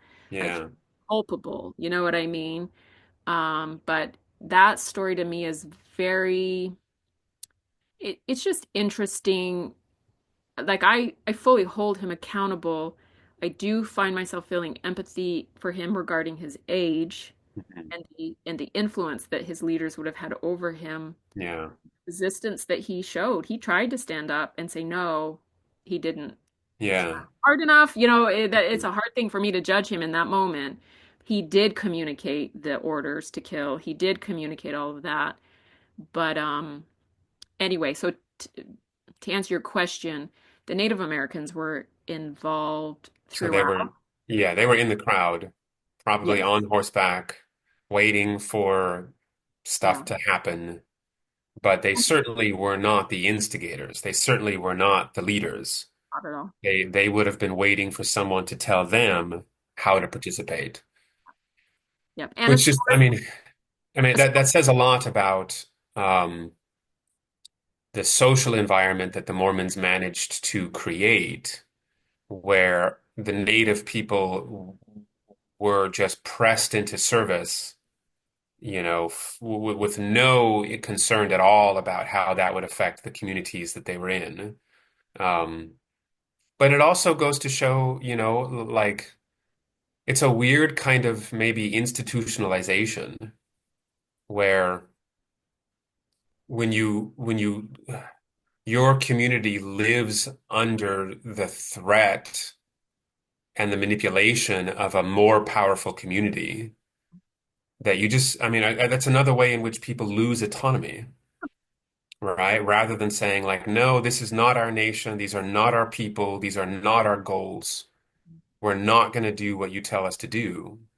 yeah, Generations of the people willing to stand up getting taken out of the equation, yeah, it ends up leaving people who they're just beaten down, right? And when someone comes in and says, "We need you to do this," they know what people in their, parents' generation and older, we know what happened to them if they said, "No, we're not getting involved in that." And exactly. so And there were it's just another layer of the tragedy of this. yeah, 100%. And there are historical recordings of like some of the things that were communicated to them in regard to Mm. what they would receive, how they would be protected, and Yeah, things like that. It was yeah. very much in the air in Utah at that time that it was very important to Brigham Young that the Mormons side. So let me explain this. When when the so a lot of immigrant companies traveled through Utah on their way to Mm. California, happening Mm. for years at this point. Mm. There was an assumption at first from these immigrant companies that the Mormons, fellow white people, would help protect them against the Native Americans, but Mm. over time what they realized was so the Mormons what the Mormons realized, especially with Johnston's army coming, they needed the Native Americans to be on their side. And so Yeah. they took the side of Native Americans when there was conflict between the immigrant companies and the Native Mm. Americans. And Mm. immigrant companies learned pretty quickly that they couldn't rely on the Mormons. Now, Yeah. I don't judge any of that because all of it is problematic, right? That Yeah. just that whole thing is problematic because the Native Americans were being displaced and taken over in the first Yeah. place, like Yeah. you said. Um, but the Mormons were definitely using the Native Yeah. Americans. Not like Yeah. they were allies. They were willing to throw them under the bus at the drop of a hat. Hmm. And it Hmm. was very quickly the story that was told very quickly was that it was just the Native Americans Yeah. and the Mormons heard Yeah. about it came in later to like rescue those children. Hmm. It was first reported to Brigham Young. Um, John D. Lee was the one that reported it to Brigham Young, and he sat in Brigham Young's office and told him all about what the Native Americans had done. And we did our Yeah. best. We went and we traded things. So we purchased the children back from the Native Americans. We took care of them. We did Yeah. good, like, and that was the story for a long, long time. But there Uh-huh. were enough people that knew the truth that they couldn't get away with it for very long. Yeah. Yeah.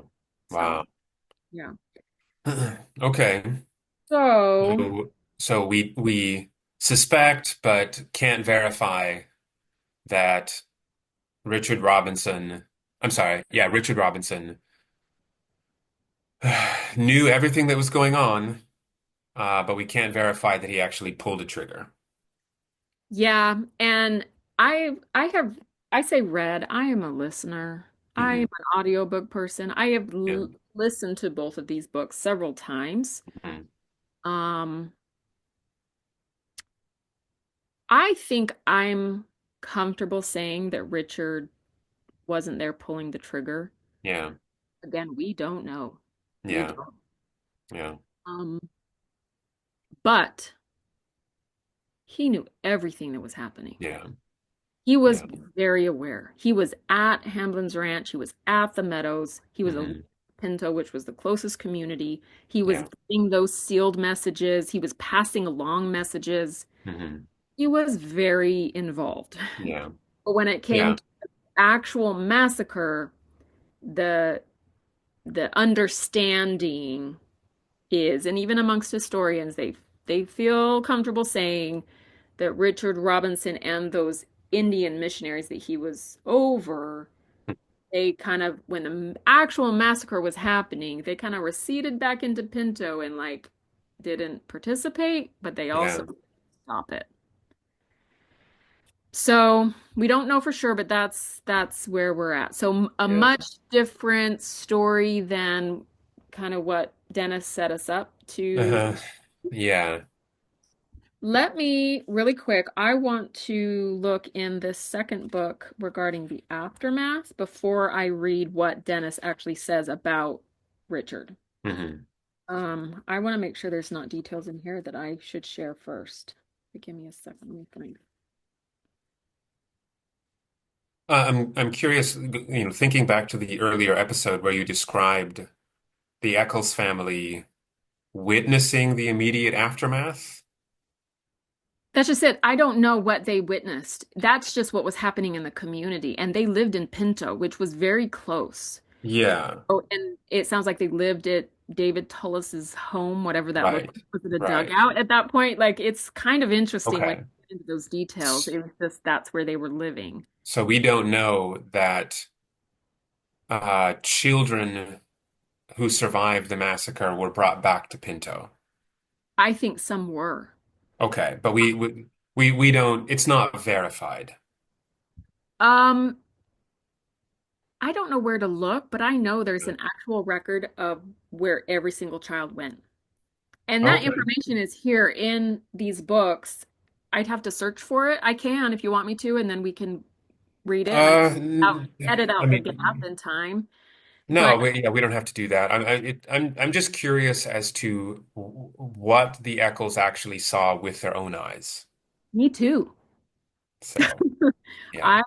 I and that's the whole reason I even brought up the Mountain Meadows Massacre during that episode about Mary Ann. Mm. There's no reason to think that she never would have been at those meadows. She was an Yeah. 11, 12-year-old girl. I Yeah. guess she probably would have been 12, maybe 13 at this point. Okay. Hmm. Hmm. There's no way she would have been there, but Pinto was the closest community to the Hmm. meadows. And what the people say is that within a certain distance of miles, you could hear everything that was happening. Sure. Yeah. And it definitely could be heard at Hamblin's Ranch, which was the closest home, Yeah. but Hmm. Pinto was the closest community. And I feel confident in saying, and I don't have it right in front of me, but I think it could be heard in Pinto what was, I mean, it would Yeah. gunfire, screams, and it would, people were being Yeah. massacred. Yeah. and it was close enough that people probably could have heard it. And it seems like it would have been in the air. Like, yes, Sure. Richard Robinson would have known, but gossip goes around, Right. and Yeah, people yeah. know Hmm. that this immigrant company was coming through because prior to this, well, and I do want to say this, when the Arkansan immigrant company first got to the Mountain Meadows and had no like understanding that they were under threat yet, Hmm. some of the men from the immigrant company went to Pinto Yeah. and wanted to like trade for Of course they things. did. And people had been doing that for a long, that was not Yeah. new. Yeah. Immigrant companies had always been doing that, but Hmm. the Mormons had been told don't trade. Yeah. And Yeah. so there was some frustration there from the immigrant company, like the members of the immigrant company leaving. They were frustrated Hmm. that they weren't Hmm. able to trade for things or purchase supplies or purchase cheese or purchase whatever. Yeah. Um, so the community knows that they're there, and that normally is a time for people to make money. And Yep. so they would Yeah. have known Hmm. that, oh, we're not supposed to trade this or that. Well, and I'm sure that nobody would have said we're not supposed to. It just would have been, no, you're not welcome here. Exactly. And I can't imagine just like the growing, you've got a handful of probably men Mhm. who go into the town thinking, okay, it's time to come back with some milk and some bread and some cheese for our wives and children, and being told at every, turn, no, you're not welcome here. So some of the male members of the immigrant company, this was not their first time traveling via wagon company to California. Some Hmm. of them had gone previously with different companies and come back and Mm. gotten their families, and then they were going with Yeah. their families. And in their previous experience, what had happened is as they traveled through Utah, south from Salt Lake City, down past, all of these areas of southern Utah that we're talking about, and then into Nevada, and then the California Hmm. road to Hmm. California. Hmm. Um, they had been able to purchase or trade for everything that they needed along the way. The Mormons were helpful in years Hmm. past. So now here they are in this next company that they're in, and they have been telling their company all along, oh, when we get to Utah, the Mormons will trade with us and we'll be able to get more supplies and get more of this and get more of that. But Hmm. what they are experiencing, and it's not just there in southern Utah, all the way from they come out of the canyon into Salt Lake City. What they are experiencing all the way down Utah, the trail down Utah, are the Mormons telling them no. Like they Yeah. turned away day after day after day, and here they are in southern Utah about to leave the known communities that have been established and really be in the wilderness again, Yeah. and they still aren't being offered supplies. Yeah. They're not begging. They want to buy them. It was a very wealthy company. Hmm. And somewhere in these books it talks about the numbers that modern day dollars we're talking multi-million dollar company. Like Hmm. it was a very wealthy group of people Yeah. to combine their livestock and Hmm. just all the things that they had in their possession that they were moving to California, the amount of just money that like gold that could have been traded. These were very wealthy people. Yeah. So they weren't begging for, they weren't asking for charity. They Yeah. wanted to purchase things from the Mormons, but Brigham Young had instructed everybody no. And so community after community, day after day, they were being told all the way down the journey through Utah from the top of the state to the bottom Yeah. of the south of the state. Hmm. And so here they are about to enter the wilderness and they are still being told no and they're Yeah. worried. So there was tension between the Mormons and the immigrants in that regard. Nothing that ever in a million years would have warranted a massacre. Yeah. It was just the Mormons getting out of hand. Yeah. Well, and stop me if I'm jumping too far ahead here, but I remember years ago when I first learned about the Mountain Meadows Massacre. And of course, the question of culpability and who ultimately should be held responsible for it.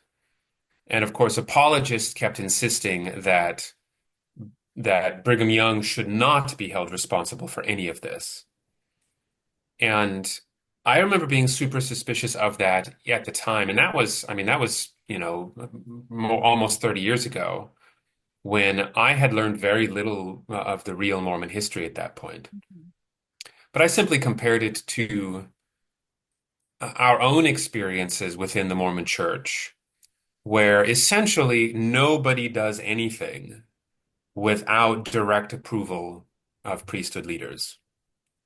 And Mhm. here, your description, where an entire state of people living essentially in the wilderness, where you have to be independent, you have to be self-sufficient. The Yep. environment is already pressuring people to be highly independent, survival-oriented people. You do whatever is necessary to survive. And yet, Brigham Young has so much influence, he has so much power that he can issue one command: don't trade with these people. Yep. Don't trade your surplus for actual physical money. And people say, yes, sir. Because it helped out the Mormons too. They very much Yep. needed what could be Yep. traded with these immigrant companies coming through because a Hmm. lot of them were bringing supplies from Yeah. out east that the Mormons didn't have access to unless they were traded for. Hmm. They couldn't Yeah. manufacture those things in Utah Yeah. yet. So, Yeah. Again, all happening in a time when communication is exceptionally slow. You can't verify who obeys the order and who doesn't. And yet these people are so obedient that we have, evidence that it actually worked. No one would trade with the outsiders. but here's the thing about what you just said. You said no one could verify who was obedient. Every community had Yeah, priestship. yeah, yeah. People tattled. Right. They all had their secret service, right? Their secret police. So So, you with all of that in mind, the notion that anyone would have done anything without Brigham Young's direct approval, not only approval, without his explicit order, is simply not believable. so this is a conversation that has gone around and around and around for generations, Yeah, and nobody knows. yeah, Um, the historians that have written about Mountain Meadows Massacre, I don't think Juanita Brooks places blame on Brigham Young, but I'm not positive about that. Somebody would have to correct me on that. yeah. These books don't place blame on Brigham Young, Sure. but talk Yeah. about how when he received word and so forth. Hmm. Hmm. Will Bagley is another historian that's very well respected and Hmm. has done very thorough research on everything Yeah. that he produced. And in his book about Mountain Meadows Massacre is called Blood of the Prophets. Hmm. And in his book, he Hmm. does think Brigham Young um, Yeah. instigated it. Like he does Yeah. place blame on Brigham Young, and he shares what evidence he thinks supports that. Yeah. So I hear you. Yeah. I mean, People who know much more than us are still arguing about this very issue. yes, but I guess my critique of that is it's not knowledge that's causing people to debate about it.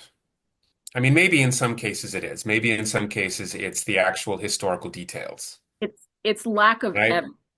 Well, Those that say, yeah, it's lack of evidence which then allows people to assert their preference, right? Mormon apologists are unwilling to place blame because it's their prophet, and they need to think that their prophet is righteous.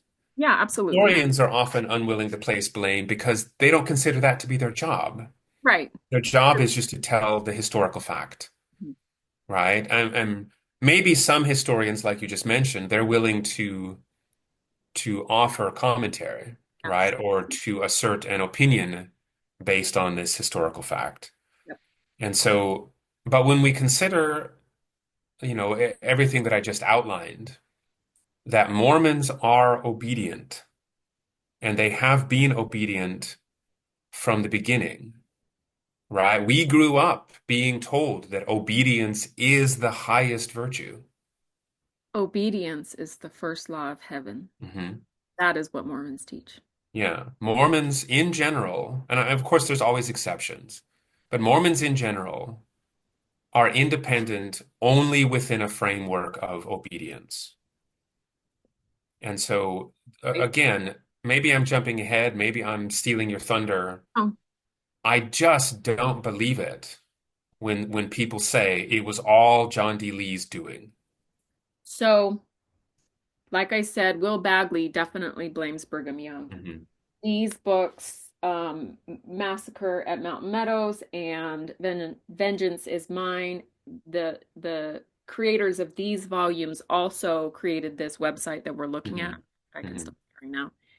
Um, Richard E. Turley is a faithful, believing Mormon. I don't Yeah. know about Barbara Brown. I've heard lots of interviews with her. She seems very fair. She's gone on Mormon stories many, many times. Um, what they assert is that Brigham Young can definitely be blamed for the atmosphere. Wow. Oh, sure. Yeah. And they are very explicit. They talk about blood atonement in these books. They Mm-hmm. really go into a lot of detail. Yeah. And yes, Richard E. Turley is a faithful Mormon, but the funding, these volumes and the research that went into these volumes, the funding was completely independent of the church, and they Sure. made that Yeah, very clear. sure. We are not writing a faith promoting volume. We are trying to include all the history. Hmm. They make a solid case for Brigham Young having created the atmosphere, and Hmm. he spoke rhetoric like from the pulpit, talking Yeah. about slitting throats and Yeah. vengeance, and Yeah. like he created that atmosphere. Yeah. But when they look at the statements of people who witnessed whatever, and at this point, I'm talking about what happened inside Brigham Young's office. Hmm. Um, when the what would you call that person? The messenger. Um, so Dame and Hate were the two main leaders of the community down there that also were, they were the religious leaders, they were also the militia leaders, okay? Hmm. Hmm. I don't think either of them were there at at the Meadows, but they ordered the massacre. Yeah. So they are definitely culpable. They sent a rider, a messenger up to Salt Lake. Like, oh, it's actually it. They didn't have the Guinness Book of World Records back then, but Mm. it was a record-breaking ride, and Mm. it ended up becoming the benchmark for travel along Mm. Utah. This has Mm. nothing to do with the massacre, but it's just this rider. He's like this kid. He's like 19, 20, 21. Like he was just this kid that they selected. How hard can you ride? And they sent him with letters that he could stop at different places and give it to the bishop in that area, and the bishop would order him another horse and Yeah. so on. He got up to Brigham Young's office in record time. We're talking about what is now a 5-hour drive. Yeah. And so this kid on horseback traveled it in record time. I'm not exactly sure. Yeah. Hmm. But it was a message from these leaders down there asking Brigham Young, what should we do? The first attack had already happened on Yeah. these immigrants. The letter that they received back, and this is a record of what the kid said, the delivery person said, because he had the letter in hand and Yeah. raced it back down to southern Utah. Hmm. Found, I think it was Isaac Haight. Found, I guess he would have been, I don't know, would have they have called him Bishop Haight? I don't know, but he was the militia leader and one of the main leaders in the community, the religious leader. Found him, delivered the message that he had not looked at. This kid, Yeah. he hadn't looked at Yeah. it. Um, Isaac Haight opened it and read through it, and the kid reported later that he sat down and wept. And the words that came out of his Oh, mouth were, "It's too late. It's too late." And there is a record of what was written in that because Brigham Young, when he wrote the message, it was in because he had one of those carbon copy books. And, yeah. and it's solidly in the right place where it should be in that book, the letter that he sent down. So there's a record of exactly what he sent down to that community. And in Okay. the letter, what it says is, um, let the leave them alone, let the immigrants Okay. go. And Okay. so then when you put the narrative together, it's like Isaac Haight reads this letter, let them go in peace. The massacre had already happened. They were all dead at that point. The kid didn't know that. He'd Yeah. been hiding all that time. Yeah. And Haight didn't know what Brigham Young was going to send back, but Hmm. the massacre was done. It was over. It was done.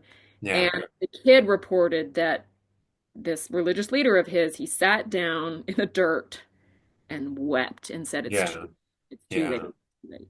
So in these books, that's why they feel strongly that, well, and this is another detail what happened at the same time, because Jacob Hamlin was in Brigham Young, literally in Brigham Young's office when this kid comes in. Okay. So it's just interesting circumstances because he had gone there to marry this his second wife, who was 16 years old, gone there to marry his second wife, and was was a leader of the Southern settlement. And so he's having a meeting with Brigham Young when this writer comes in. So, but somebody else that was in the office was a representative from the U.S. Army.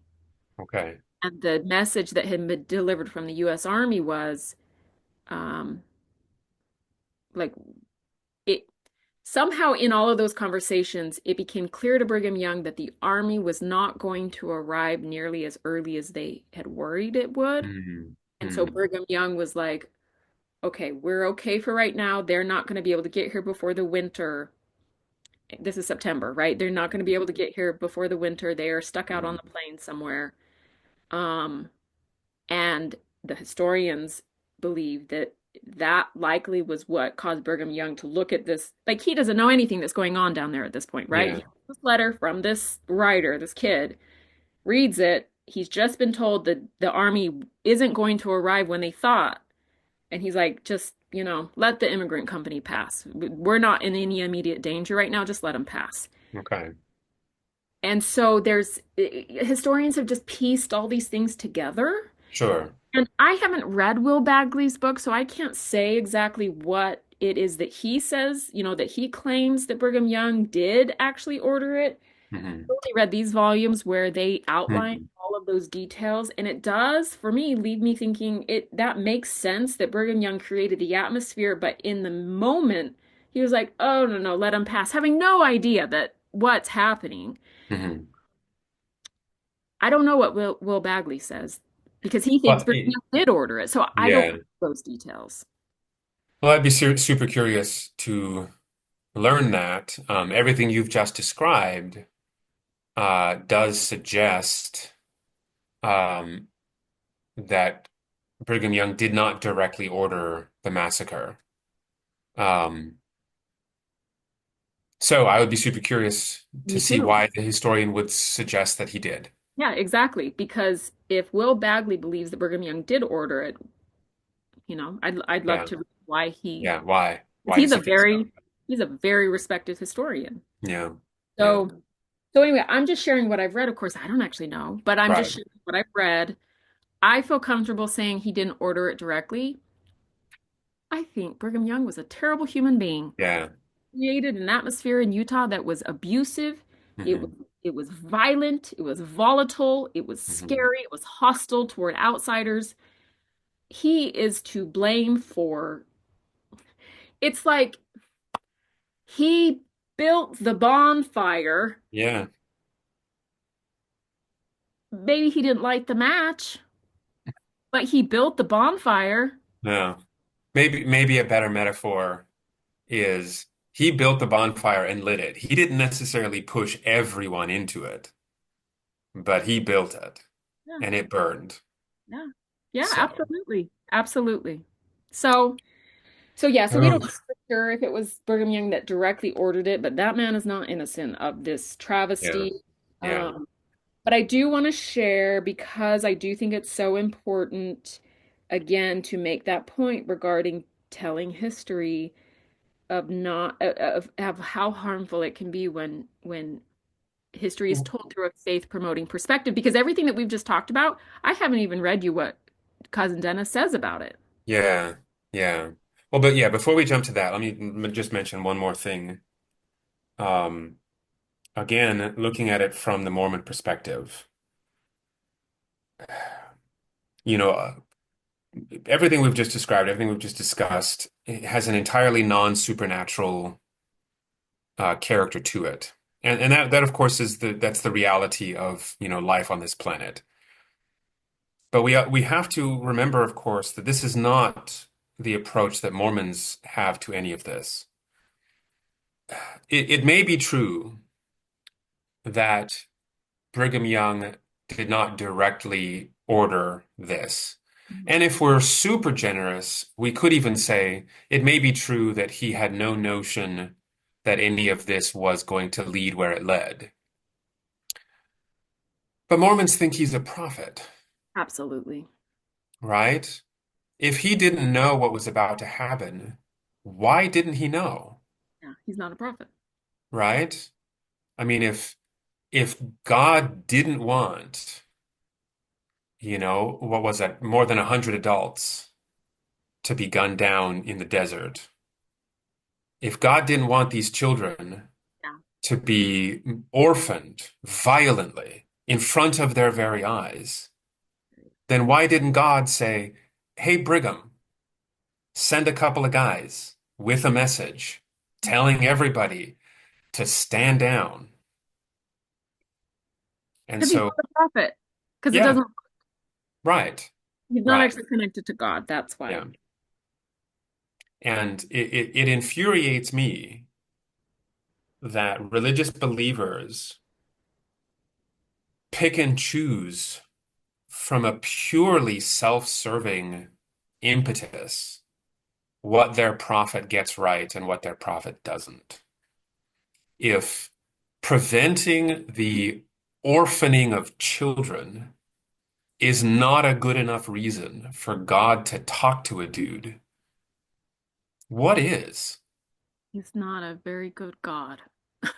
You know, like, And yeah, that's where it leads for me, and this is getting into all of, just the long millennia of discussions about what's the point of God if it isn't to do some good in the world, right? How can hundreds of thousands of years of just awfulness, how can this be part of a God's plan, right? And all of the free will arguments, all of the, this is God tempering you for greatness in, the fires of, tribulation. All of it's just nonsense. opposition in all things. Yeah, Has a plan, and we yeah, need to do hard things. yeah, Mhm.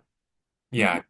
Tell me how watching your mother get shot is good for a child's brain, is good for a child's soul. That is why this story is not told.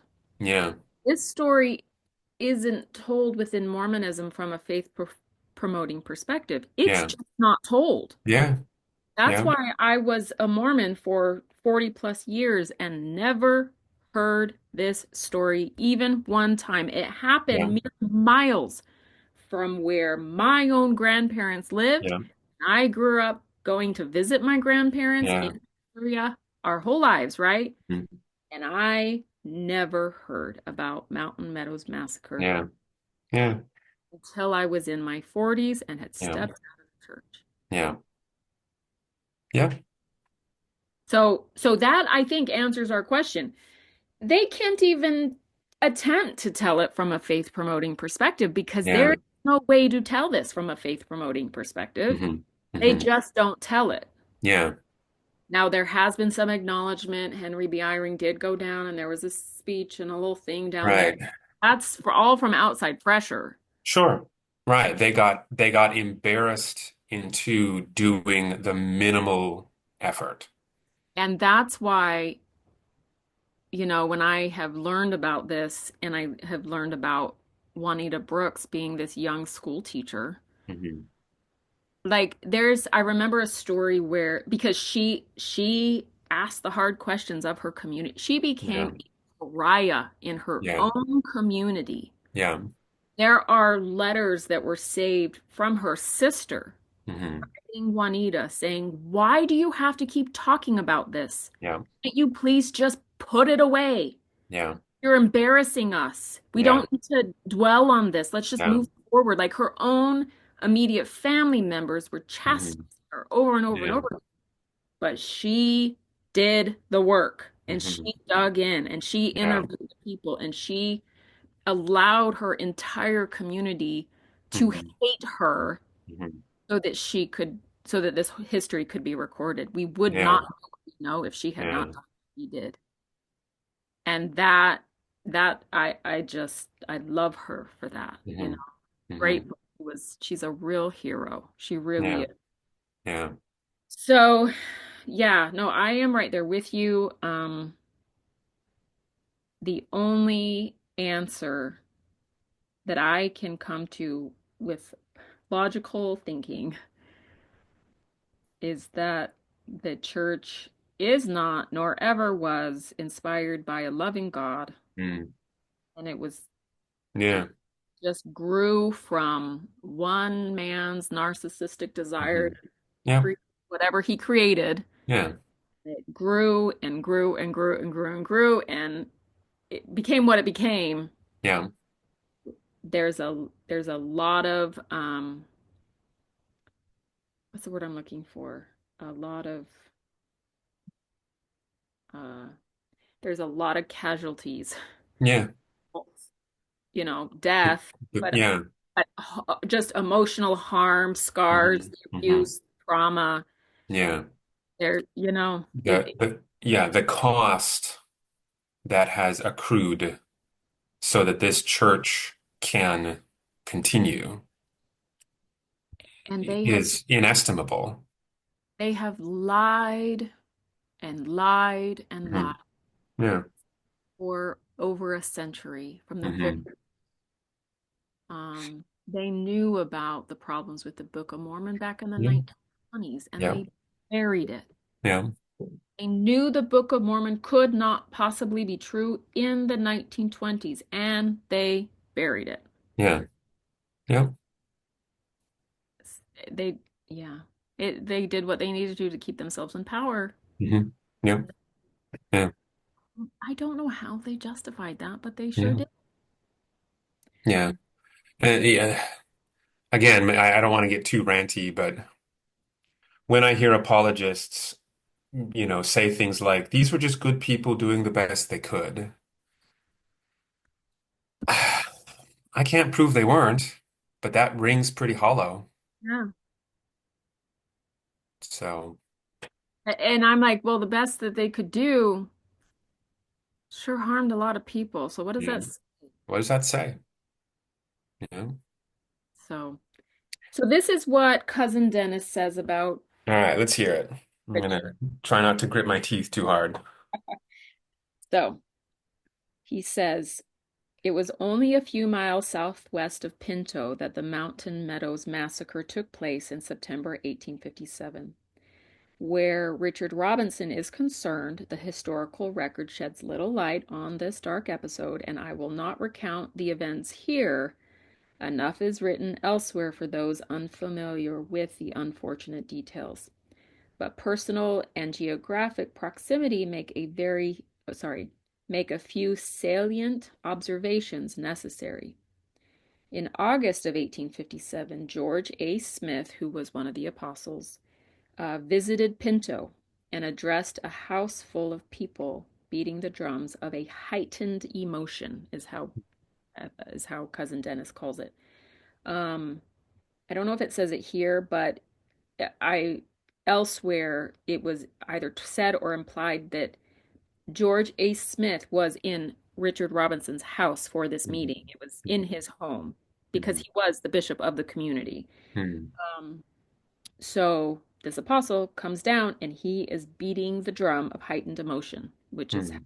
how I'm sorry, Dennis describes it. But actually, oh, I apologize. He is actually quoting Juanita Brooks. Oh, okay. Okay. She says that's how she puts it.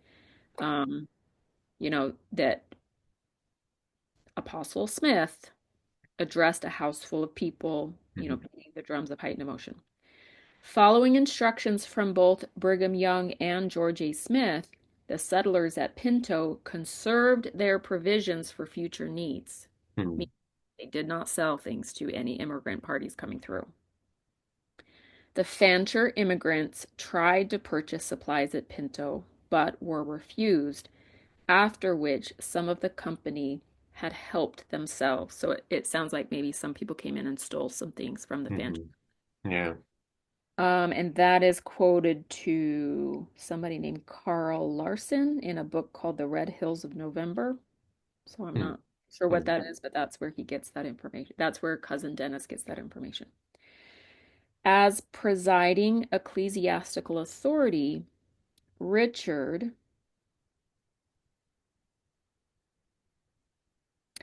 Richard, quote, was considered the leader of the Pinto settlement, and that is quoted Mhm. in this book. Yeah. We talk about Richard Robinson being the leader of so he's quoting the Richard Turley's book, Massacre at Mountain Meadows. Mhm. Cousin Dennis is quoting that book when he states that Richard was considered the leader of the Pinto settlement. As most Mormon men held a military assignment, he also served as Second Lieutenant Company H, 3rd Platoon in the militia. Mhm. In one capacity or other, Richard was sent messages from men at Cedar City, senior to his authority prior to the massacre. And this is all Cousin Dennis talking.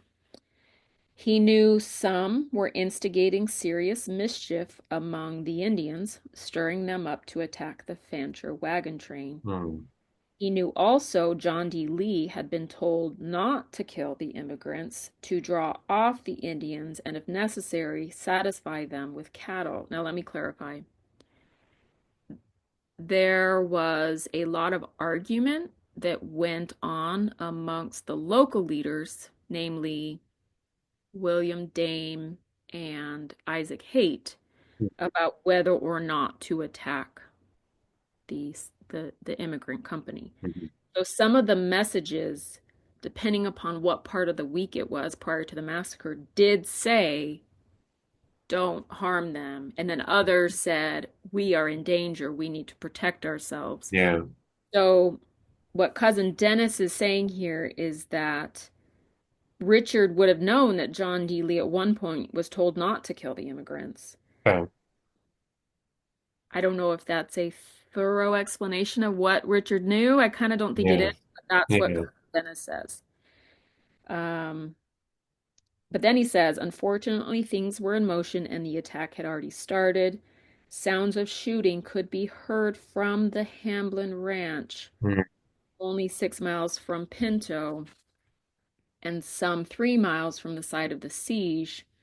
Surely the men and women there must have thought to themselves, and this is Dennis, being a writer. He says, surely Mhm. the men and women there must have thought to themselves, if this ain't hell, it can't be far away. And Mhm. they were right.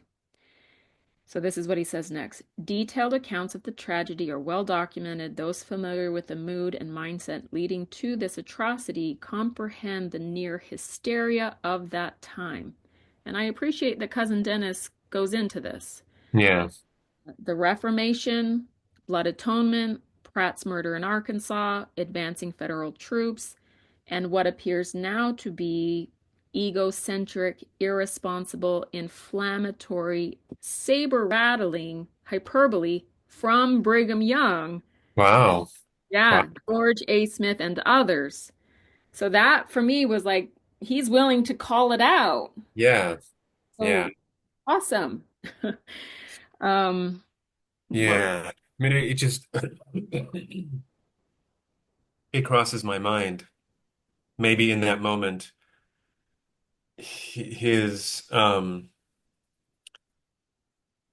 it's a moment of wanting to support Richard Robinson. And if you can deflect even to Brigham Young, then you can, support your own ancestor. But I don't know, maybe I'm now, at this point, maybe now I'm just poking holes needlessly in, what he's saying. because I got so cautious as I was reading this because it felt like Richard Robinson was being pedestalized when I got to this point. Yeah, Good for him. He was willing to yeah, come out. yeah, But as we go on, I still ended up feeling like he was jumping to conclusions to protect Richard yeah, Robinson yeah, in a way that I don't think we should. yeah. I don't know that I think he was there shooting the gun. I just don't think was he was nearly as noble and innocent as Richard was. Right, right. Yeah, I mean, Dennis's, yeah, Dennis's pedestalizing Richard Robinson makes no comment about Robinson's actual level of guilt. Right. It just shows that so often, faithful Mormon writers are willing to do that. They're willing to paint their pioneer ancestors as these quintessential adventurous survival family people, Mm, right? Who carried their families to safety and prosperity through, unbelievable odds. right. And that's just such a, I mean, that's such a Hollywood movie. That's not Mythologizing, history. right, it's not history. Mythologizing people prevents those who learn that as history Mhm. from understanding the harm. So let me Yeah, focus on presentism. I started saying this earlier and I think I got distracted. I feel, and maybe somebody would argue with me, because I am trying to root out or at least discover and hopefully heal and pass something on better to my children in regard to generational trauma. I claim immunity from having to guard against presentism. yeah, I think I have the right hmm because I am not a historian. I am not yeah, doing this as a historian that needs to be non-partial or unpartial, partial, impartial, yeah, yeah. yeah, Who needs to be impartial, who needs to just present the facts that they have mm, found. And yes, sometimes there's commentary that goes along with that according to what they've discovered, but I'm not a historian. yeah, I am looking for signs of trauma. yeah, I find that when somebody's life story is mythologized and they are painted to be better than they were, it erases the harm that they hmm did around yeah, them. yeah, Woman who's been harmed inside this very patriarchal system, a patriarchy within a patriarchy. hmm Again, I look at these stories through the lens of the women around him, hmm hmm and I think about not just the women in his life right now, but the women in his future, including Marianne Eccles, who is our hmm great grandmother, who Richard Robinson is directly affected the choices he made around Marianne. yeah, And our our family has inherited trauma hmm because of what Marianne went through yeah, that I think Richard's behavior led to yeah, through his decisions or who he thought he was or whatever.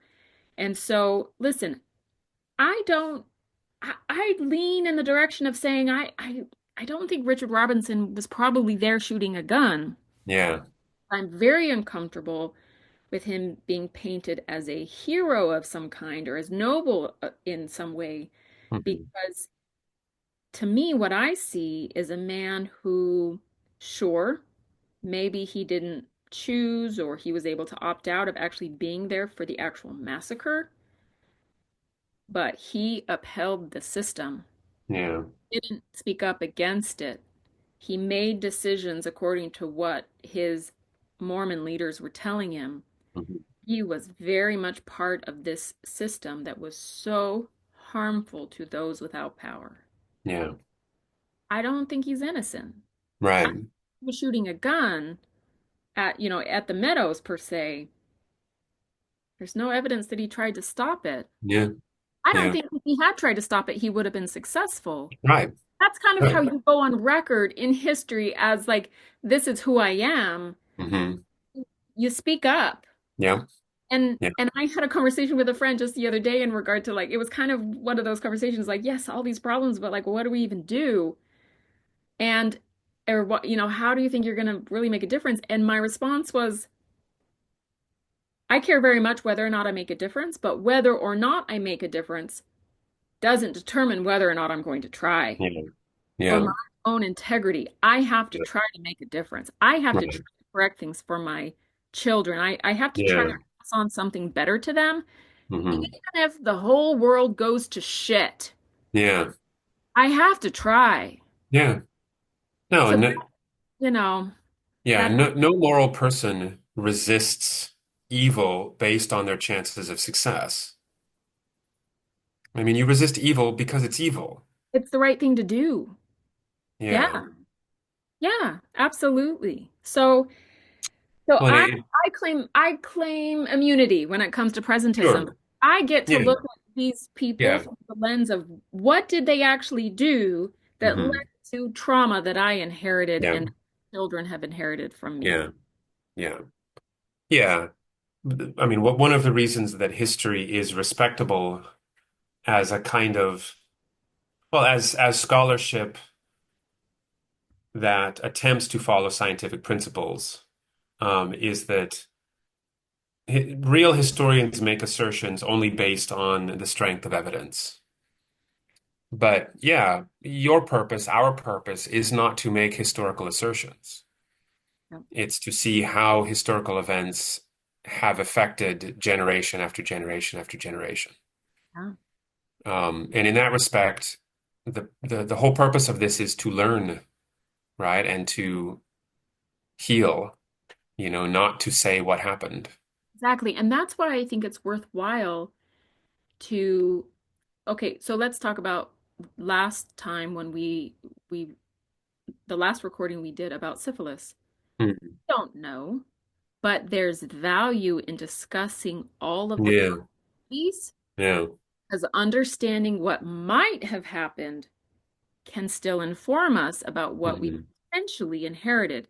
We Hmm. don't know if Yeah, that had syphilis. We yeah. don't know if they had it. We don't know how they got it. We don't know that Hmm. it was Richard Yep, sleeping with prostitutes in yep, California. yeah, yeah. It may have come through a member of the family that was born Hmm. with it. It Hmm. may not have been Richard being quote unquote wicked. Right. There's there's value in discussing every possibility. That's why I didn't just focus on him in California. I was willing to talk about Marianne potentially being born with it. I was willing to Yeah. talk about all the other scenarios where they could potentially have gotten it. Hmm. Um, there is value in discussing all of the options because then I can take all of those options into consideration when I think about what I potentially inherited. It is just Yeah. me trying to learn, Yeah. trying to understand. So Mm. again, I claim immunity from that presentism Yeah. view. Whether Yeah. or not Richard was, according to the standards of the day, a really fantastic human being, I'm going to leave that up to the historians, whether or Yeah. not Hmm. that's that Hmm. they state. I'm not a historian. Even if the choices he made was 100% in alignment with what people of that time considered moral, Yeah. it doesn't change whether or not he was causing Marianne Yeah. trauma. Yeah. And then Yeah. I inherited that from Hmm. her. Hmm. Yeah. So Yeah. that's my perspective on all of that. Yeah. Yeah. And I think that's an honest perspective. Yeah. So, okay, so he calls out Brigham Young for his saber Hmm. rattling hyperbole and all of that, and then he says, "This is cousin Dennis."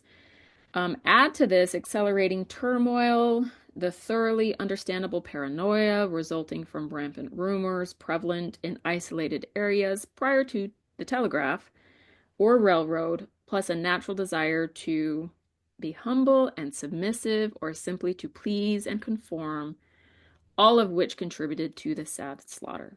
So I don't, I can see validity to what cousin Dennis is stating there in regard to just the regular people who ended up participating. Yeah. So then he says during the previous decade, each of the so called saints involved in the affair, meaning the slaughter, had previously demonstrated devout faith and personal commitment, trekking at least 1,000 miles, much more for some, across the country, then heeding calls to move nearly 300 miles further into the remote, hard land, many virtually camping out the entire time. Some, like members of the Mormon Battalion, or others like Richard, who worked in the California goldfields, had traveled even further and seen even more. These were mostly seasoned men, but they were also men conditioned to submit to authority, taught to acquiesce unflinchingly to ecclesiastical and military directives, and sinister, quote, reminders, both explicit and implicit, existed to what might result from anything less than strict obedience to orders. Again, he's being very fair. Like Yeah. I agree with him in all of Yeah. that. But then he says, though Pinto was the closest settlement to the Meadows, no Pinto residents are known to have participated in the massacre. And I don't think that's true. Hmm.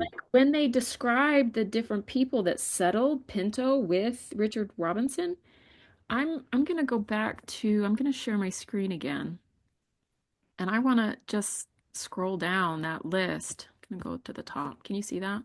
Yeah. Um, okay, you know what? I apologize. Rufus Allen was the one that settled Pinto. Ira Allen is the one on this list. It was his brother. Okay.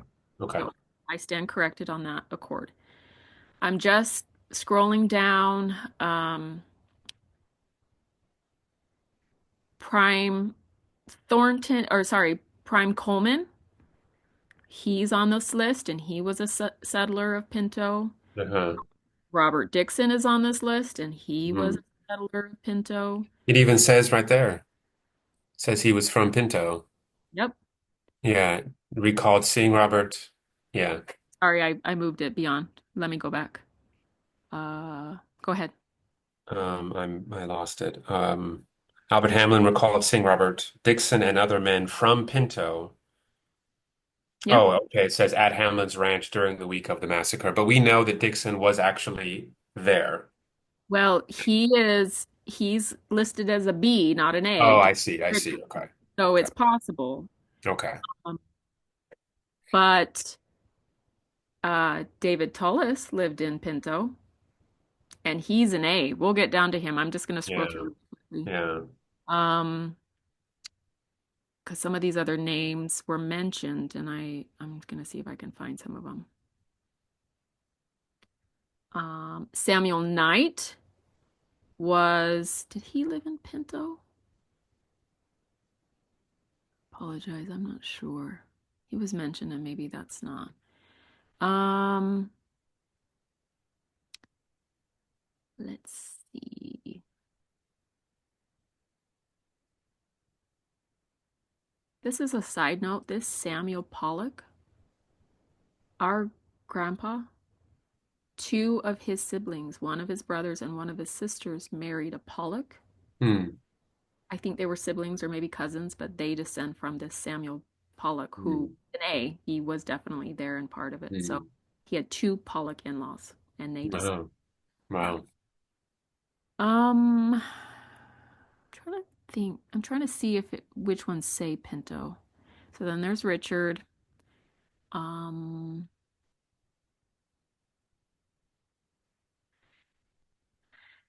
Amos Thornton is on the list, and Hmm. uh, it says right here, he lived in Pinto.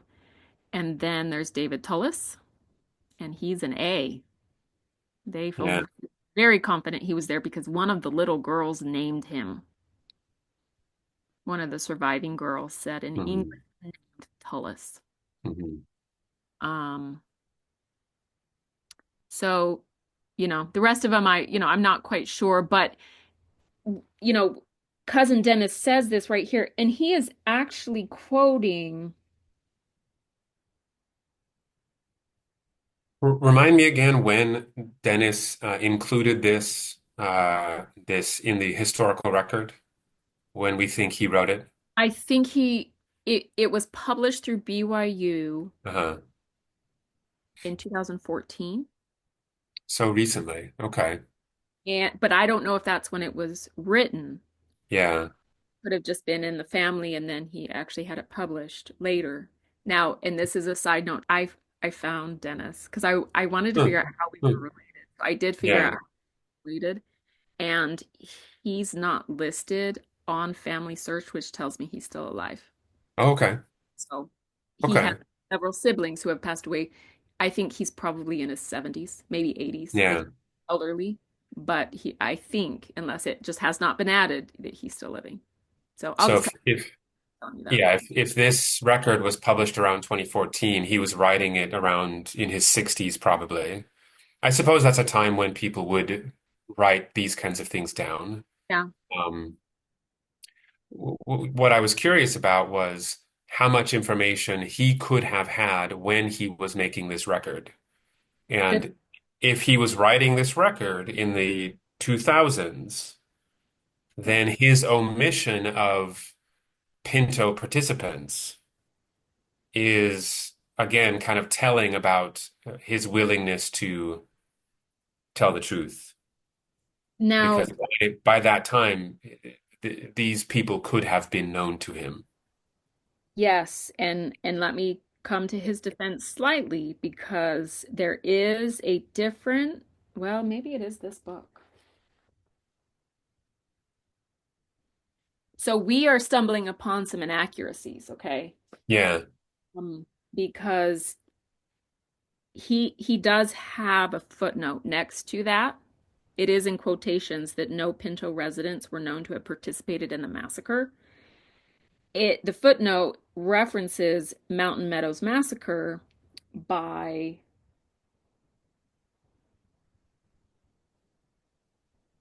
okay, actually let me take a step back. Apparently there is a book that was written, it doesn't say the year, called Mountain Meadows Massacre: The Andrew Jensen and David Morris Collections. So it's some kind of a historical record that's been collected. I don't know if it's a book, I don't know.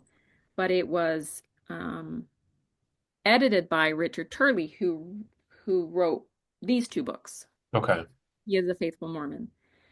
Um, Now, the inconsistency that I thought I was stumbling upon is that the same people who wrote Massacre at Mountain Meadows and Vengeance is Mine are behind this website that we are looking at. Okay. And this website is showing very clearly that there were people from Pinto who participated Yeah. in the massacre. Yeah. Now, it Cousin Dennis, I think, is not my what I thought I was looking at was a footnote to the book Massacre at Mountain Meadows. I'm not. I am Mhm. looking at a footnote for this other historical record that was edited by the same guy who wrote this book. Okay.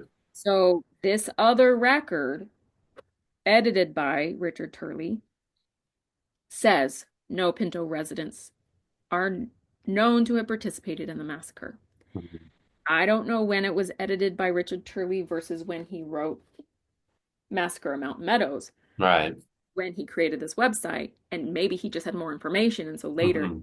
included these. Yeah. So maybe it's not Cousin Dennis being dishonest, or Right. Yeah. maybe it's him picking the historical document he wants to pick because it's Right. to say. I don't know. Yeah, and that's the context that I was curious to know about. Because, yeah, I mean, you know, people write all the time based on the records that they have available. Yeah, And if he had written this, in the 80s or 90s or earlier, then right. it's like perfectly reasonable that he would have made that claim because there were no records available to him. Exactly. But the quantity of history books that have been written only in the last couple of decades Mhm. should have more adequately informed him. And so then his omission ends up being, suspicious. So, Right. And this book, Vengeance is Mine, came out. This is the book about the aftermath. It came out after 2014. yeah, This book, yeah. Massacre at Mountain Meadows, came out in 2008. And Okay. I have seen this book being referenced in Dennis's record, but Okay. but not the second one, obviously, because it wasn't on. Okay. Okay. So Yeah. that tells me that it was published through BYU in 2014. He must have written it after 2008 because he does Okay. reference. Okay. So, Interesting. so that gives us a Yeah. little bit of information. Again, if we don't know, but this is just one of those, and I'm not trying to pick on cousin Dennis. I love him. He's great, right? Yeah. Um, but these things matter because we shouldn't only look at records that we shouldn't only include records that say what we want the history to be, Yeah. have access to other records that Hmm. contradict. Hmm. Because Yeah. other places, Dennis does go into detail. This says this, and this record says this. We're not really sure, but this is kind of what we think. He does do that in other places. Right. Maybe he had access to more information when he wrote this. Maybe he didn't. Hmm. I don't know. But the point I think you and I are both trying to get at is it's irresponsible to Yeah. only include historical records Hmm.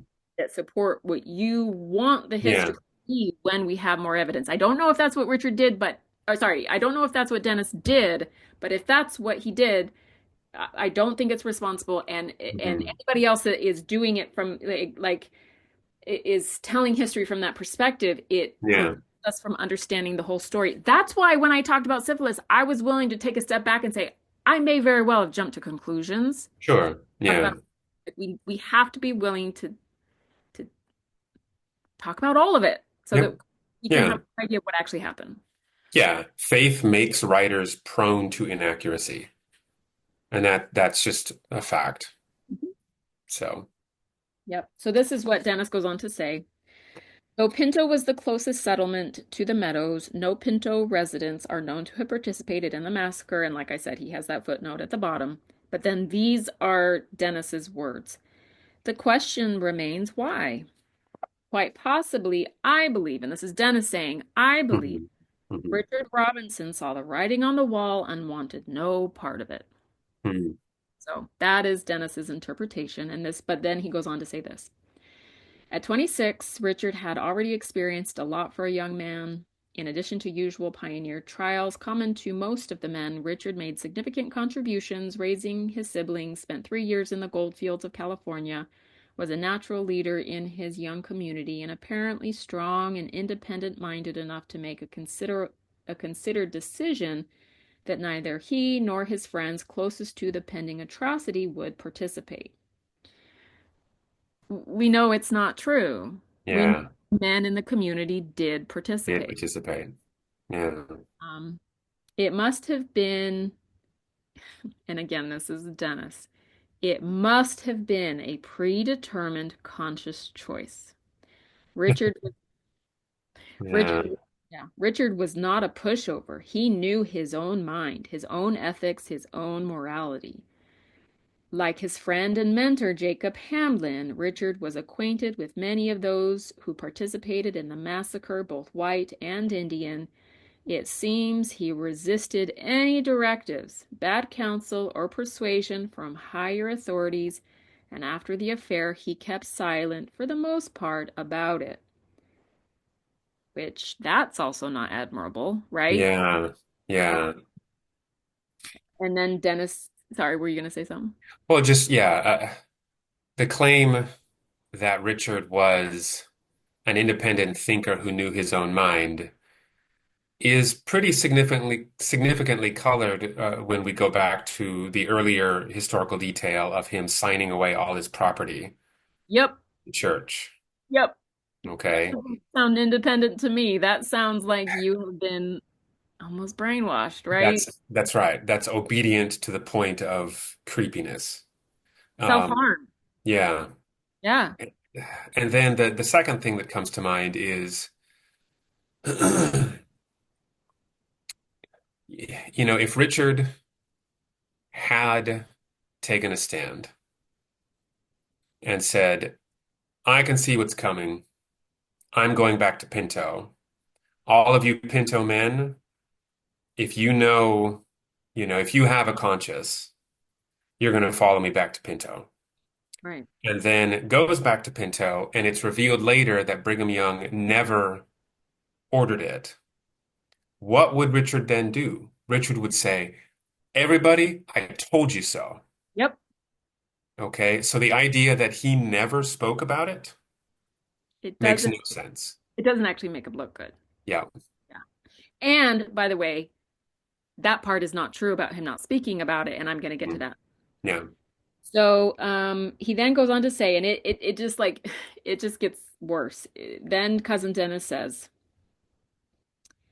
well, I'll back up a little bit. It seems he resisted any directives, bad counsel, or persuasion from higher authorities, and after the affair, he kept silent, for the most part, about it.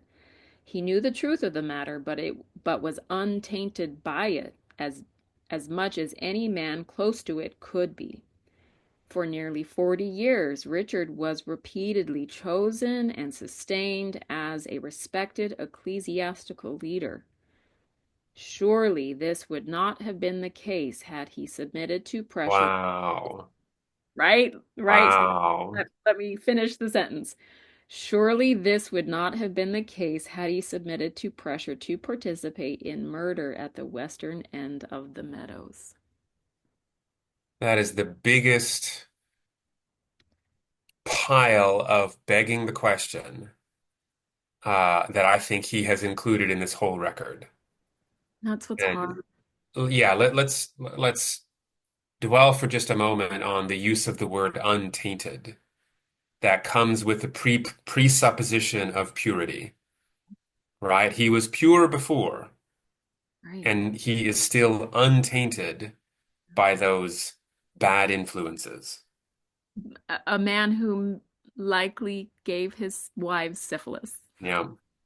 And then, on top of that, it is such a Mormon thing.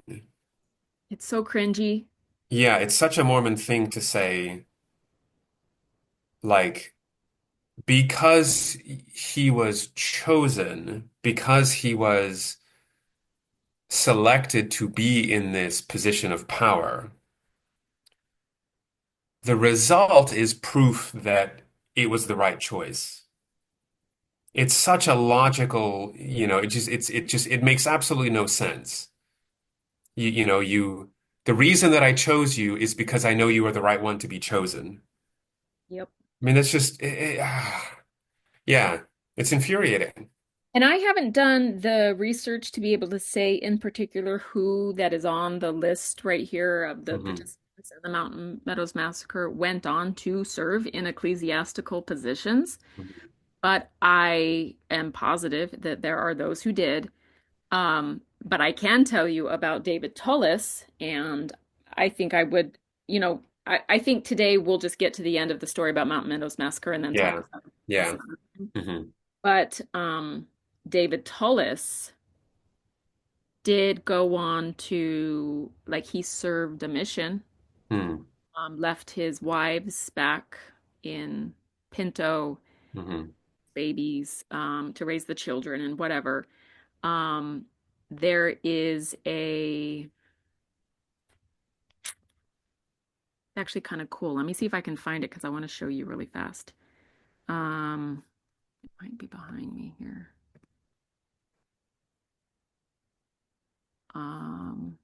Yeah. Let me find. Give me 2 seconds because it's Sure. actually really cool and I wanna find it. Um,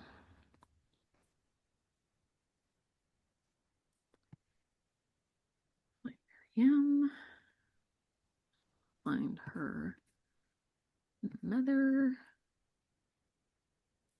want to find her spouses. I want to go over to David Tullis. So let me share my screen. This is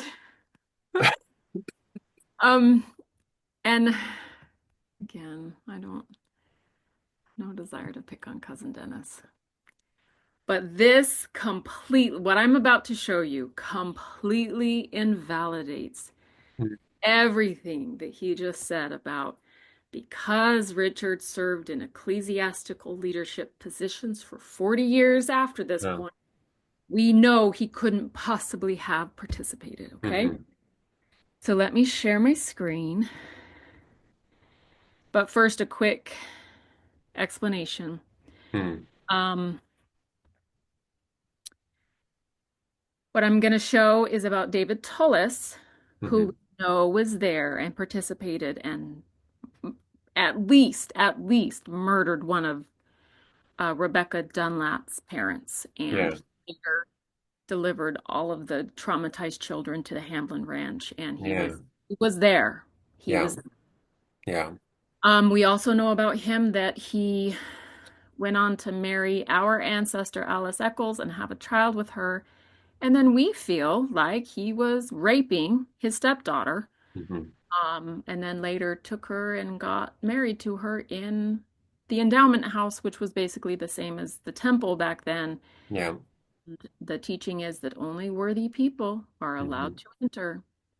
And so an already pregnant 15-year Yeah. old, actually by then she had turned 16, but she would have Hmm. gotten pregnant At when she was 15. 15.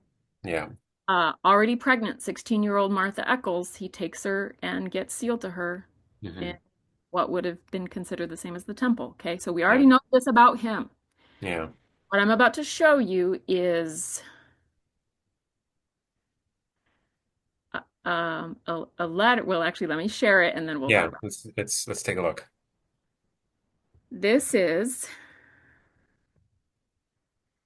an Can can you 1883. zoom that in? It's Yep, too small on my side. yep. And let me actually Yeah. move A the. little more. Yeah, I'm trying to expand my screen here. Yeah. Um, that's all it will let me do. Okay. Sorry about that. So, at this point, it is the year 1883. Hmm. Brigham Young has died. John Taylor is the prophet of the church. Hmm. This is a letter from John Taylor, the prophet of the church, to the mission president of the mission where David Tullis is serving his mission. And the letter is regarding the death of one of David Tullis's wives, our ancestor Alice Eccles Tullis. Okay. And the letter from the prophet of the church, who clearly did not have the power of discernment to know that the man he's talking about serving a mission had committed murder and rape, Yeah. says, Dear brother, he's writing it to the mission president, Dear brother, uh, owing to the death of the wife of Elder David W. Tullis, now laboring in Scotland, and the consequent disarrangement of his businesses, it has been deemed best to release him to return home this fall. Will you please notify him to that effect? Your brother, John Taylor. Hmm. So the prophet is writing this letter saying, we better have him go home because Alice Eccles was left in charge of running his businesses when he left. Hmm.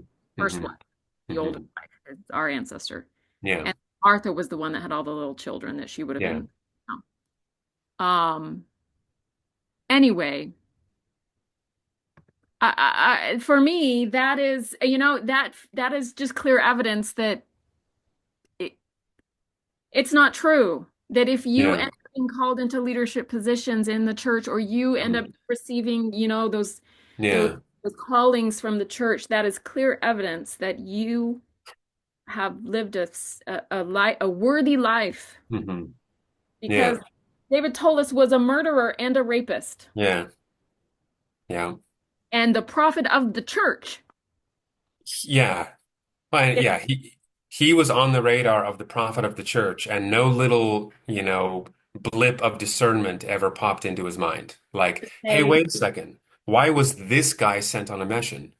I happen to know because I'm inspired by God that he's Hmm. guilty of murder and rape. Yeah. Yeah. So, I Yeah. mean, that is an example, and Yeah. you can't have it both ways. Yeah. Hmm. Power of discernment is either real or it's not. Yeah. Well, it's these moments where in-group bias rears its ugly head, and people start thinking things like, well, it can't really be true that he did those things because he was one of us, he was worthy, right? And so rather than use the historical record as evidence that he was not a good man, they instead disparage the historical record or disparage the people for bringing it up. And like, how dare you not let me believe this? Right. So, And sorry, Dennis does say, he says, my distant observations are not a genealogical mea culpa. hmm, Richard, my third great grandfather, did not participate, but others in my extended family did. yeah, I, I, he also, cousin Dennis also descends from the Hamlins. okay, We do not, but yeah, he also descends from the Hamlins. And Jacob Hamlin didn't participate, but other mhm. Hamlins did. Um, So what he's saying is, I'm not saying this just to like claim innocence because he's my ancestor. Sure, I'm yeah, sure, positive he is not guilty because some of my other ancestors were yeah, guilty.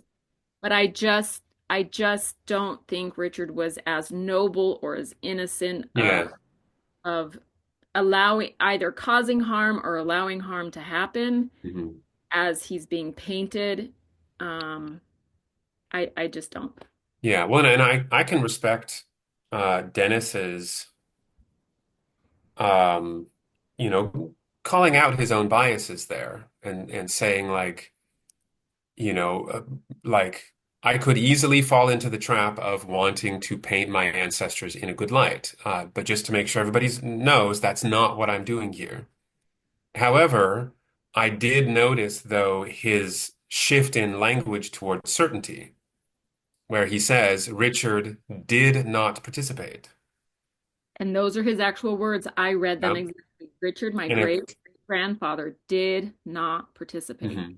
If he had said something more like, it is highly unlikely that Richard participated, then I could say, okay, I'm on board with that language. That's defensible language. Um, but the assertion he did not participate, yeah, after doing such a good job of, of calling out his own biases, then he asserts a very biased statement, within the same breath. And calling out his own potential biases, like like he alludes to it, even though, like you said, he doesn't end up calling out his own Yeah. bias. Oh, yeah, you're right. You're right. He fails. Discernment. In the end, he fails to do so.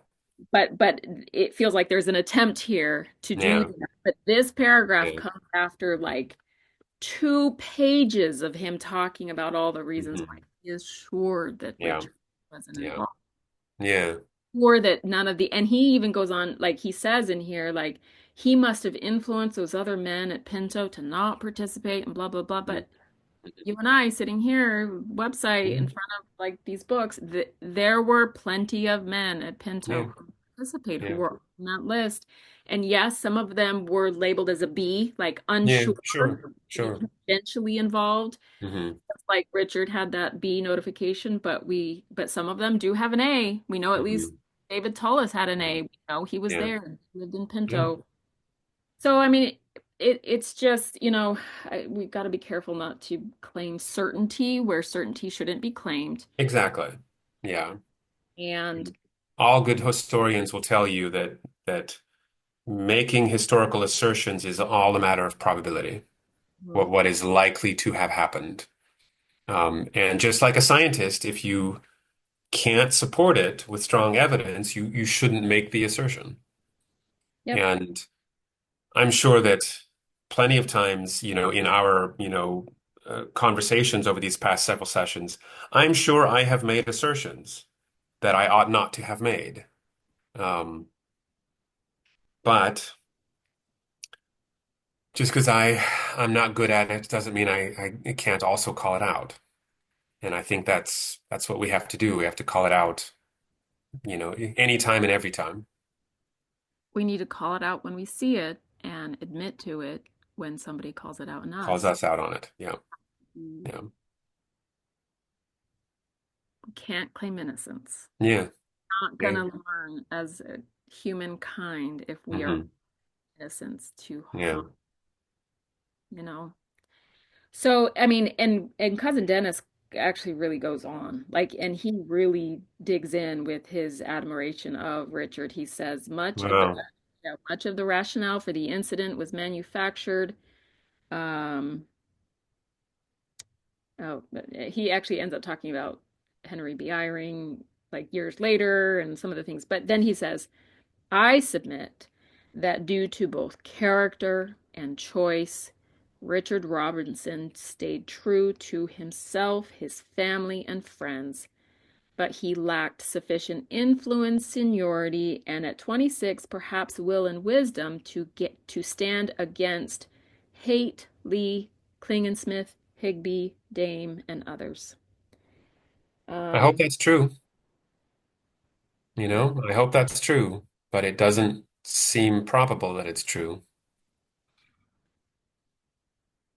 I just think it's irresponsible to assert. Yeah, absolutely. Yeah. Yeah. Richard is being put on a pedestal. Hmm. Yeah, yeah, he's being painted with the same brush that a lot of early Americans were, that they were, Paul Bunyan in the flesh, right? That they were Davy Crockett in reality, right? That they were these strong, independent, masculine family men who, you know, pulled not only themselves, but, everyone in their family and friends up by their bootstraps and made the right choices, under great pressure to be bad. It all feels very hagiographic. And given what we know about men like Brigham Young and the men that he had around him, a lot of them were pretty vicious, despotic, at times murderers. And Richard Robinson didn't have the ability to discern Brigham Young's true character and not sign over all of his property to him. Yeah, yeah, absolutely. So, Um, I am 100% comfortable giving Richard credit if he truly was not there. yeah, I have I no hope that was true. I have no issue with giving Hmm. where credit's due, Hmm.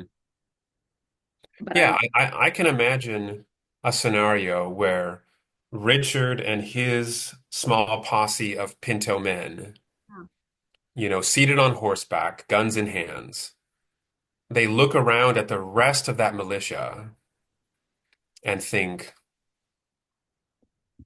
I can't stop these guys, yeah. Yeah. right? And really recognizing that if he doesn't go along, that might be signing his own death warrant. And so he says to himself, all right, we're leaving. We're not going to stop you because if we try, then we're going to be among the victims. I Exactly. can imagine that very Hollywood scenario of him saying, let's go, we're And leaving. some leave with him and some don't. And They some stay. don't. Yeah. Um, but that doesn't fit the Mormon character, right? So The Mormon character is to obey. in the book, in these books that I read, it does talk about how there were militiamen Hmm. Yeah, who yeah. refused to go. Hmm. So if Richard was one of those, like he may have been one of those because we do Okay, know okay. there were militiamen who refused to go. But then why was that never mentioned? Why did he then in the following years say, I was one of the men who left? Yeah. And So that just yeah, that lack of evidence feels telling. yes, and let me show you one more thing because I realized, this part of the story is winding down, but I realized there's a really important thing that I need to show you. I'm glad. Hmm. Yeah. Um, let me. I'm not sharing my screen right now, am I? Mm-mm. Mm-mm. Okay, give me 2 seconds, and I'm Yep. just pull it up, and then I want to show you because it is very significant.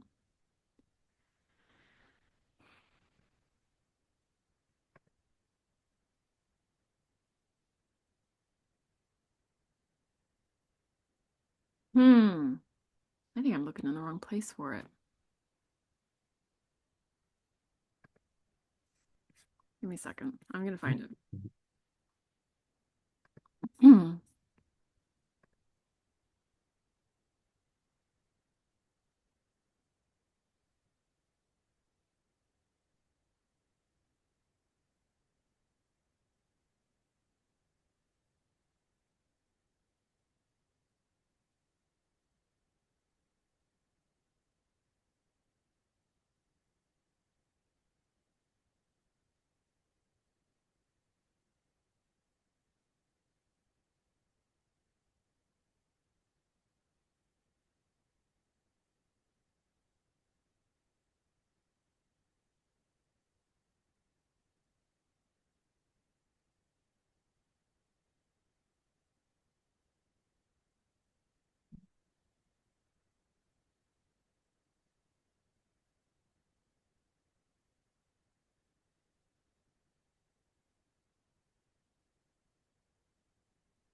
I'm looking at a historical record, and it's Yeah, yeah. it's turned sideways. So Uh-huh.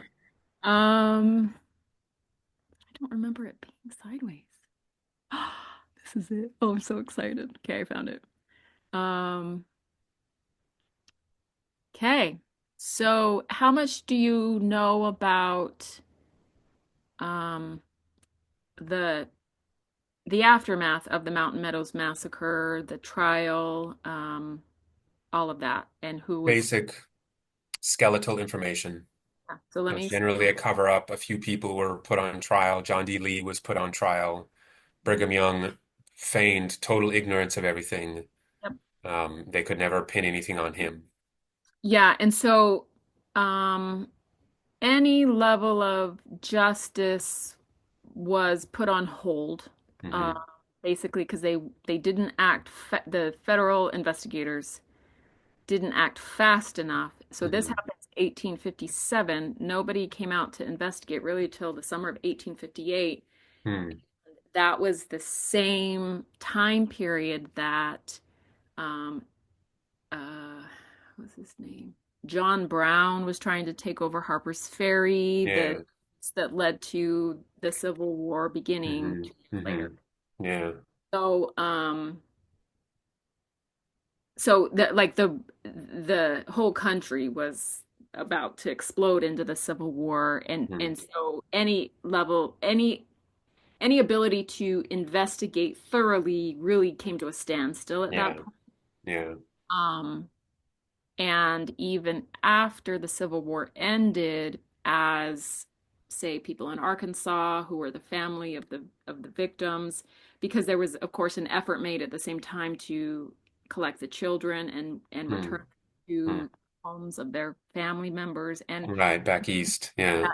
in Arkansas, and one of the interviews I listened to, it was with Barbara Jones, who was one of the co-writers, the historians that wrote Vengeance is Mine, Hmm.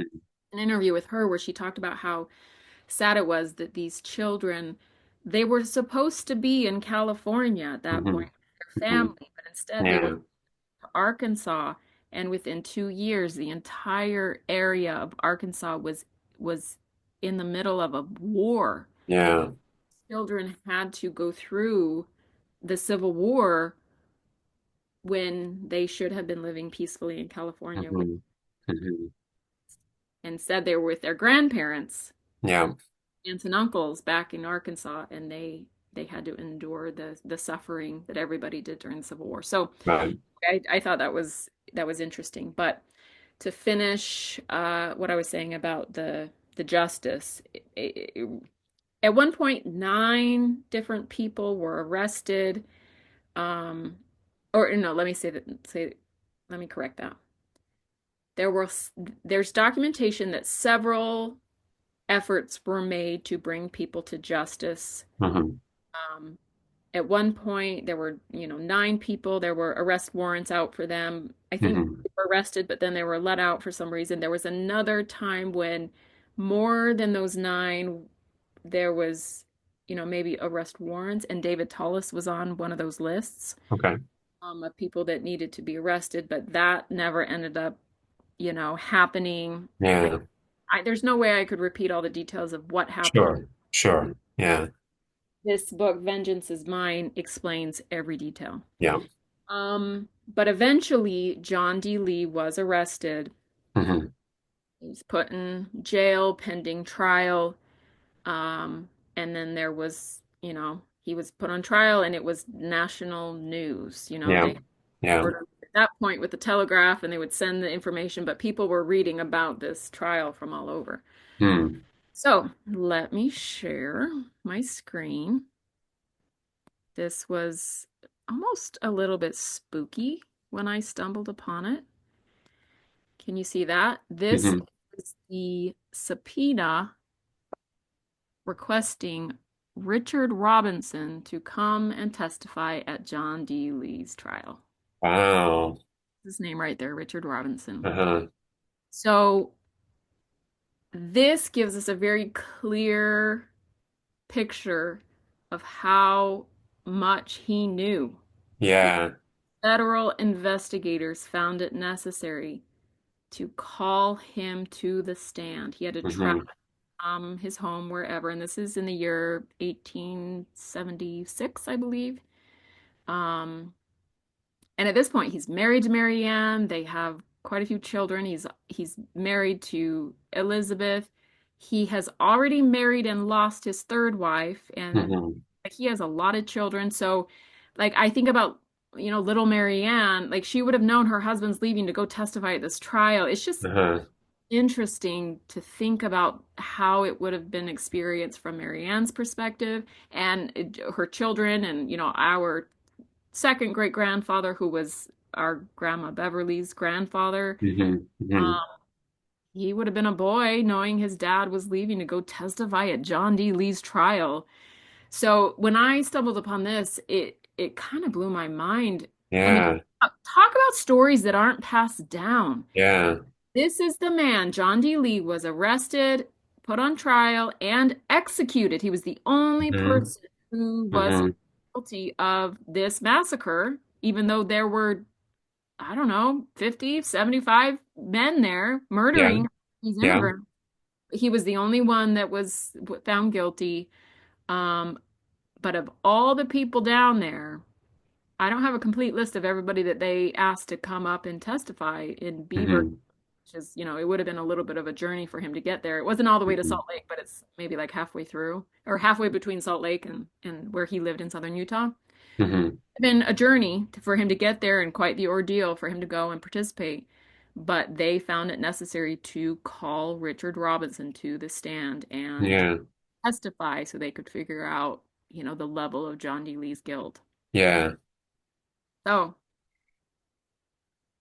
I, I I can't help but notice the year. I mean, it was 19 years previously, right, you right. know. It That's took how long it took. And by the time he, Trial. exactly, and by the time John Needley was executed, I think it was 1877. Like it was 20 years more of life that that man got, Yeah. immigrants did not. Yeah. Wow. And he's Yeah. That's just stunning. and he was the only one who was punished. There were Yeah. so many Hmm. perpetrators of this. Yeah. Yeah. Wow. And just for context, and really this is for my own curiosity, um, I want to look up really fast what Richard's family looked like in 1876, like who was born, who wasn't born. Um, so in 1876, Mary Ann, she was born in 44, so she would have been 32. Am I doing that math correctly? Yeah, don't ask me about math questions. Um, but interestingly, I don't think there's a connection per se, but I do remember when we did the math for when she was, put into the asylum Hmm. 25 years earlier. She had started behaving in an insane way. Hmm. We figured out she was probably around 32, right? So that Yeah. I don't think Yeah. there's a connection, but that's just interesting. Yeah. Uh-huh. But by 1876, all of Elizabeth's children were born. Hmm.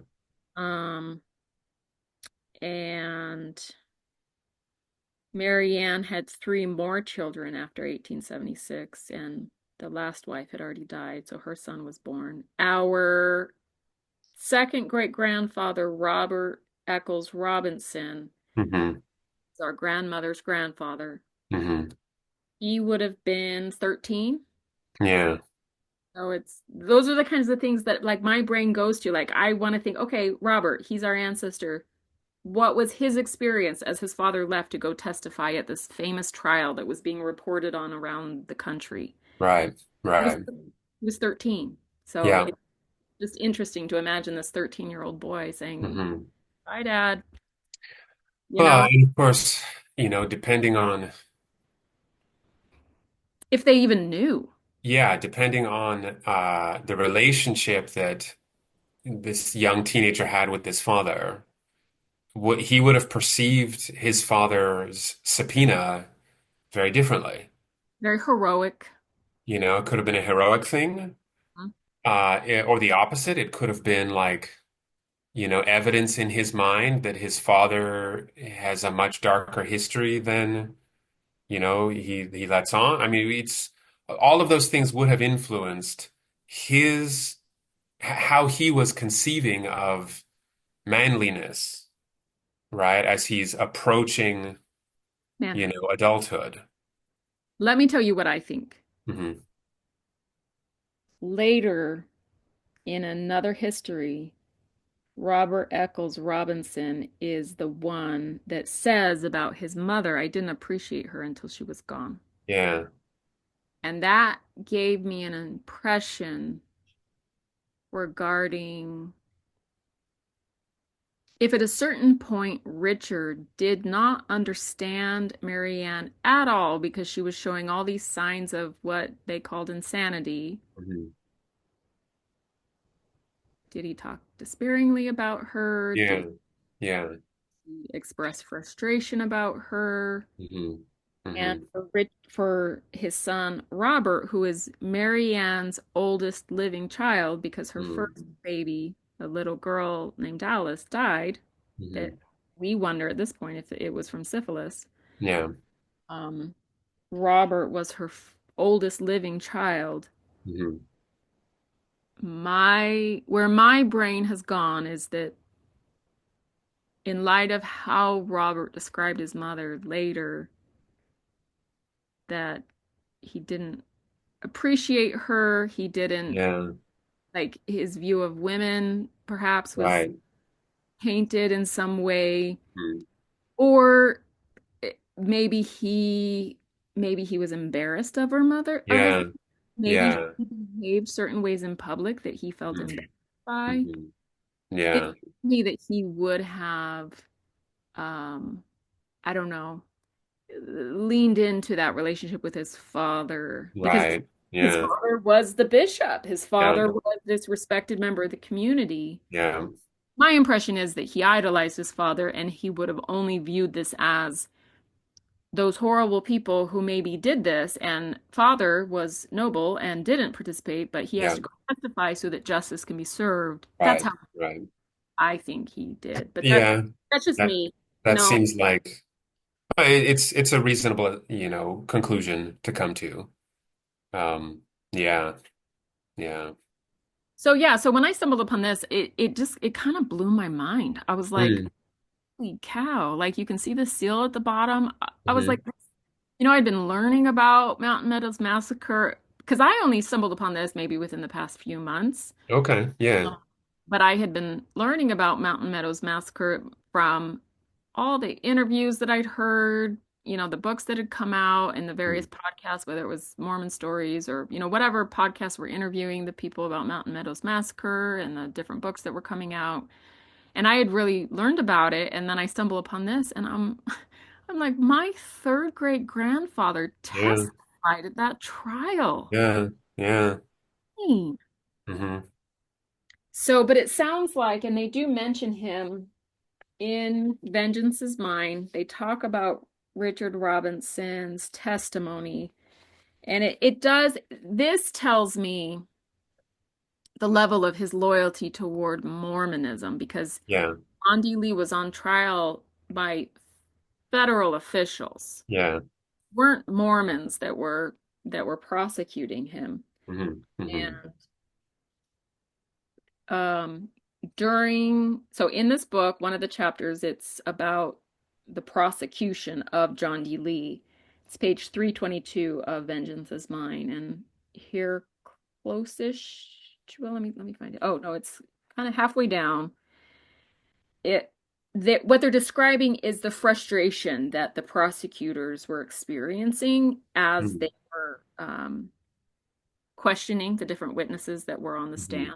Hmm. And it says, when court resumed Saturday morning, July 31st, so did the struggle among attorneys. Philo Farnsworth, who is this other name that's on this, Hmm. no? Philo Farnsworth finished testifying, followed on the stand by John Hamilton Sr. and Jr., who told of seeing emigrant property in the hands of painted Indians after the massacre. The testimonies of Richard Robinson and Samuel Jackson gave lawyers more chances to argue, but provided little evidence to bolster either side's position. So that does not give me the impression that if he did indeed not like John D. Lee Hmm. and did not trust him, and maybe that's why he chose not to go to the massacre, it doesn't sound like he was eager to throw his Yeah. Mormons under the bus kind of a thing. Uh-huh. That does not give me the impression. Now, I'm assuming that if these historians could include that about Richard Robinson in his book, that his actual testimony is somewhere. Yeah. Yeah. I've looked for it, I can't find it, Can't but find it. I Hmm. I might just it might be here and I just can't find Hmm. it. Hmm. I don't know, Yeah. Yeah. That would be fascinating to hear. right? I wonder how much of it was actually recorded. What I But do, go ahead, I'm sorry. no, no, that's it. Yeah. If my memory serves, the record of the trial was all in Pittman shorthand, Okay. and there aren't very many people these days who know how to read Pittman shorthand, but they Mm. have a few experts that they've talked about bringing in and reading through these documents. Hmm. So that makes me wonder if the record of what Richard Robinson said in his testimony is Hmm. recorded in Pittman shorthand, Okay. maybe wouldn't be easily read by me if I found it. Right. Right. Yeah. So I don't know. I'd like to think that it's somewhere, if Sure. they're Hmm. writing Hmm. that in there, they must know what he said, kind of a thing. Well, if it was a federal trial, Yeah, you would expect that that record would have been kept. absolutely. So, So I yeah. don't know. So anyway, Oh, that's I want to share one random thing really fast about this other guy that's listed right here. But I want to make sure that I'm right. Um so yeah, so Um, if I'm correct, who are his parents? Born to, maybe it's not going to say. Oh, maybe right here. Hold on. Oh, hmm. So the person who invented the television, Mhm. his name is Philo Farnsworth. Hmm. And I know that there's a Mormon connection, that he was Mormon, and his statue is Interesting. like in the U.S. Capitol or something. Like it's, Okay. Okay. um, when I saw that Taylor or that name, knowing that I knew the name Philo Farnsworth, and I knew he invented the TV, and I knew he was Mormon. Hmm. And when I saw that name, I was like, oh, Philo Farnsworth Sr., I bet. That's his dad, but it says here that his dad is named like Lewis or something. So maybe Yeah. that's an uncle, Hmm. Hmm. or maybe they're not even related. I don't know. Right. Right.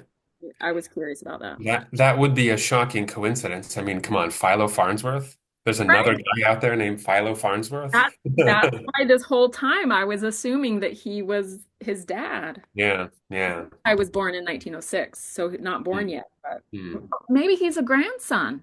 Oh, I didn't even think Sure. of that. Yeah, it's common to be named after a grandfather. Yeah. Yeah.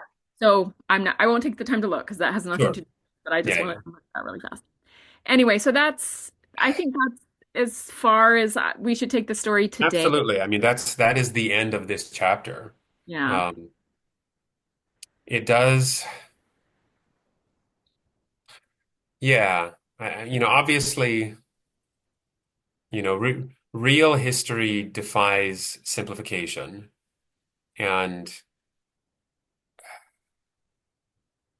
I would even go so far as to say, that probably all heroes in history were less heroic than Yeah. we think of them. Yeah. And it's likely also true that all villains in history were less villainous Yeah. than we make them out to be. Yeah. Um, I'm really not sure what to say about Richard Robinson. How much of a villain was he? How much of a hero was he?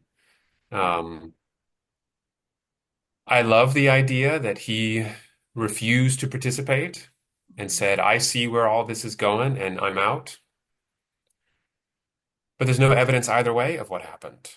And it does have like his unwillingness to talk about anything until he was, pressed into testifying. So when Dennis says he never talked about it, I'm like, yes, he did. Yes, he did. He had to testify at John Yeah. D. Lee's trial. Yeah. Maybe Dennis didn't know that. I don't know, but Maybe. But so, his unwillingness to talk about anything, either in support of anyone or in criticism of anyone, suggests to me that he was being quiet for a reason. And it is,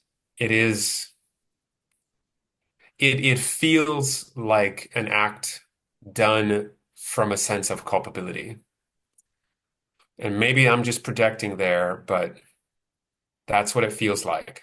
in my opinion, best case scenario,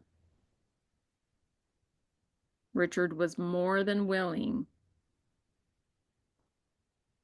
to cover it up. Yeah.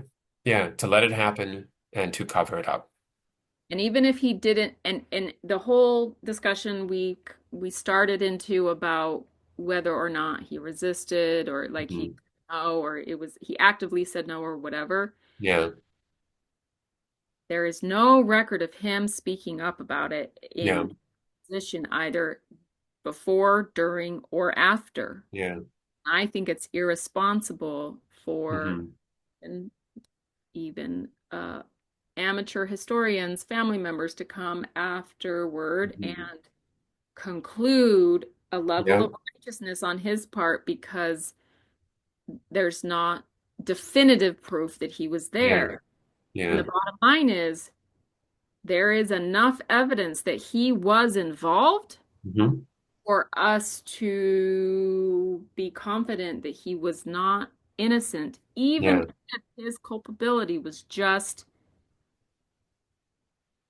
staying silent. Yeah. Yeah. There's there's an there's an old adage, and I'm sure you've heard this before, and it's a I don't know, a saying that someone said in regard to the Holocaust. Hmm. Sure, you've heard this, and let me see if I can find it. I have it right here, but I want to find the actual like little. In fact, you probably know this so well that you'll be like, let me finish it for you because it's from a German. Hmm. They say that it's by Pastor Martin Niemöller. Yeah. Nimula. First, they came for the communists, and I did Sure. not speak out Yeah. because I was not a communist. Then they came for the socialists, and I did not speak out because I was not a socialist. Hmm. They came for the trade unionists, and I did not speak out because I was not a trade unionist. Then they came for the Jews, and I did not speak out because I was not a Jew. Then they came for me, and there was no one left to speak out for me. Yeah. Yeah. I I don't want to I don't know, conclude from like atop of a soapbox as though I Hmm. am a, a moral, like I have Yeah. Bastion superiority, or yeah. moral superiority to, say, Richard. I am guilty of privilege. I Hmm. am guilty of not seeing the suffering of others. I am guilty of not being aware of the harm I cause others. Yeah. I am a human being who is a product of my circumstances as well. However, I do feel like I am trying in my life to take a stand for what's right where I can. And what's right has nothing to do with religion. Yeah. What's right has to do with the suffering of other people. Yeah. Do I make decisions that protect my fellow human beings from harm, or do I make decisions that cause them harm? Hmm. Do we consciously try to educate ourselves and look at the harm caused to other people? Now, oftentimes what happens with religion is, and we've talked about this, but I think this is going to be a theme through this whole Yeah. podcast. Yeah. Oftentimes with religion, when people identify themselves as being a part of God's true religion, aka I am righteous, Hmm. they cannot see themselves clearly. They cannot acknowledge Yeah. that they do could potentially be harmful. Yeah. Um, I look at Richard Robinson through the lens of Mary Ann, Hmm. a woman who is trying to overcome the scars of my inherited trauma, the scars of being female inside of a patriarchy, Hmm. being female in a religion that uses females to maintain the power of men. Yeah. And so and I will acknowledge my bias. I Yeah. look Yeah. at Richard as a token Mormon male pioneer Mm. who believed that women were there to serve his purposes. And so there's no reason to have a problem with him marrying a Yeah. 50-year-old. Yeah. That's why she exists, Yeah. is to be part of his kingdom that he's building. Hmm. Hmm. Um, there is no evidence that Richard tried to stop this. Yeah. Now, would I have tried to stop it? I can't say that I Yeah. would. Hard If to say. me Yeah. and I'm in the middle of it and I know it's wrong, and the most I can possibly do that is the right thing is simply to leave, Yeah.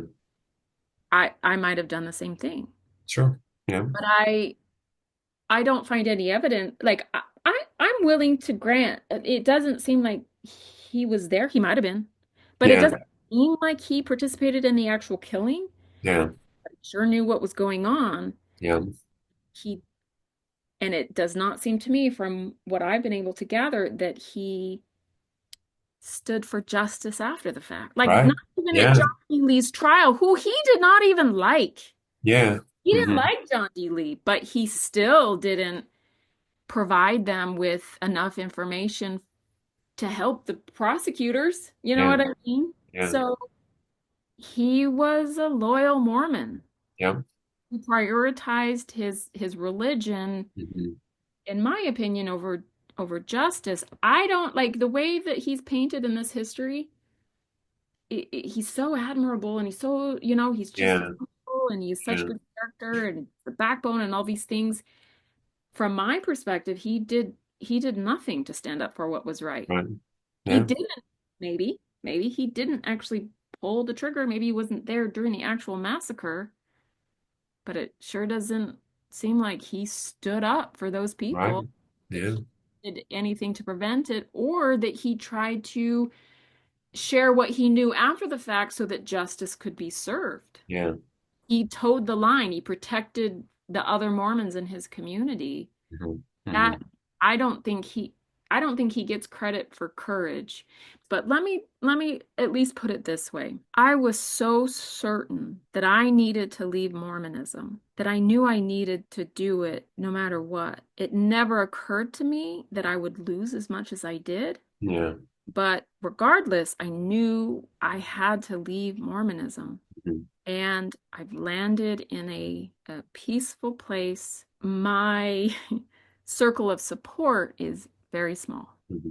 And in some ways, when I look back on how enormous my circle of support was throughout my Mormonism, it's almost gut-wrenching. Like I had a whole community of people that would have dropped everything and come help me Yeah. if I needed it inside Mormonism. And I'm not saying that if I were to call my local bishop and say, I need something, you bet they would be here like that, but it would be conditional. It would Yeah. be, oh, good, we can get in there and get Susanna to come back to church. It isn't out of just love and concern anymore. Compassion. Yeah. No, There's- it's Mhm. conditional. And so I just feel like when someone is, let's use Juanita Brooks as an example. Mm. She stood up to her entire community. Yeah. She was ostracized. She was Hmm. Yeah. bu- Vilified. vilified, bullied Yeah. by her Yeah. own sister, Hmm. own immediate family members. That is what courage looks like. Yeah. Yeah. I just don't think Richard was courageous. Yeah. Don't. I don't. Yeah. Evidence is not there, either what the historians have written in these books about him, nor what, Cousin Dennis has gathered and put in here. Much of what is written in this chapter is Dennis talking about what he thinks of Richard. Yeah. It's There's not a lot of evidence behind it. painting him with a very generous brush. It's so generous that it makes me feel deeply uncomfortable. Yeah. It Yeah.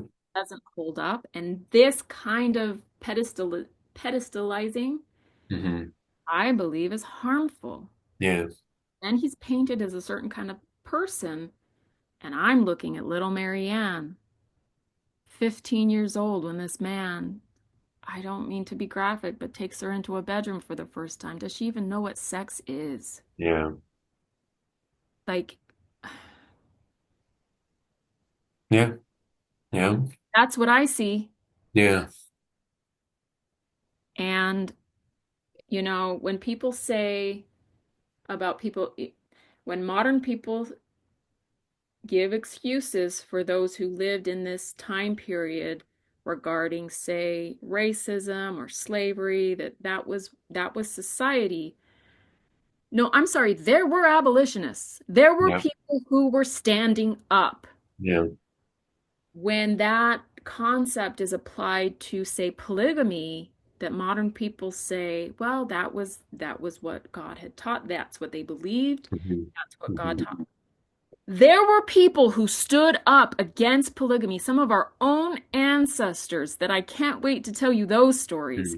Hmm. Men who looked right into their priesthood leader's eyes and said, "Hell no," and Yeah. left the church. They didn't leave Yeah. Utah, but they left the church because they did not agree with polygamy. Yeah. There Yeah. were people who stood up. Hmm. So don't tell me how wonderful Richard Robinson Yeah. is when he freaking took a 15-year-old as a wife. Yeah. Yeah. Well, yeah, and for me, this goes back to, what we were taught growing up, which was another element of the Mormon exceptionalism, where we were told that only Mormons are capable of real love, right? Only Mormons are capable of real relationships. And importantly, only Mormons are capable of really telling the truth. And examples like this, not only, Richard himself and how he spoke in his own life, but then how Dennis talks about him, that faith does not allow people to tell the truth reliably.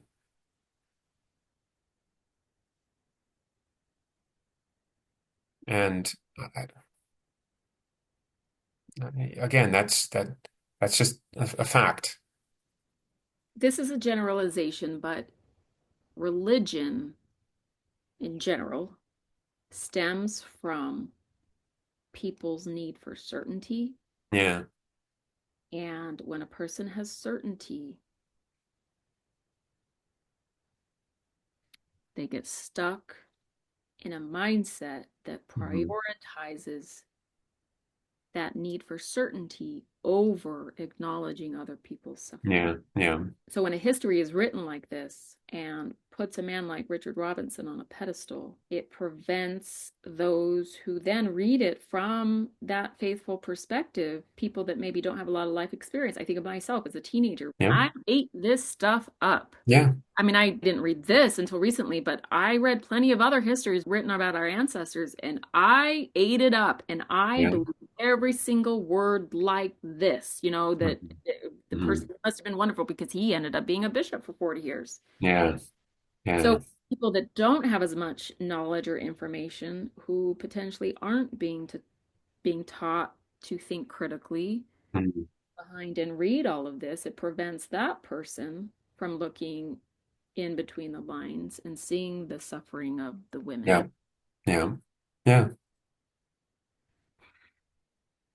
So, I'm sure Richard Robinson had many good qualities. yeah. He was a human. Yeah. But Yeah, you know what?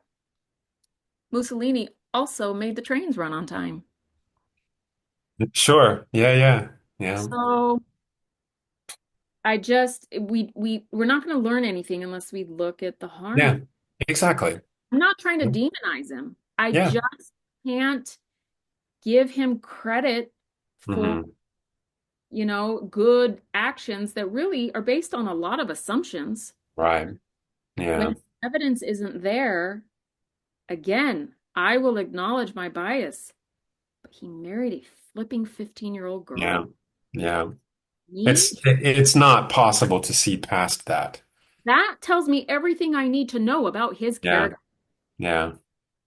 When I see lines of our ancestry where a man was married to a woman for like 30 years and they join Mormonism and they go to Utah, oh, look at that. The next year he has a 20-year-old second wife. That tells me everything I need to know about that man. Yeah.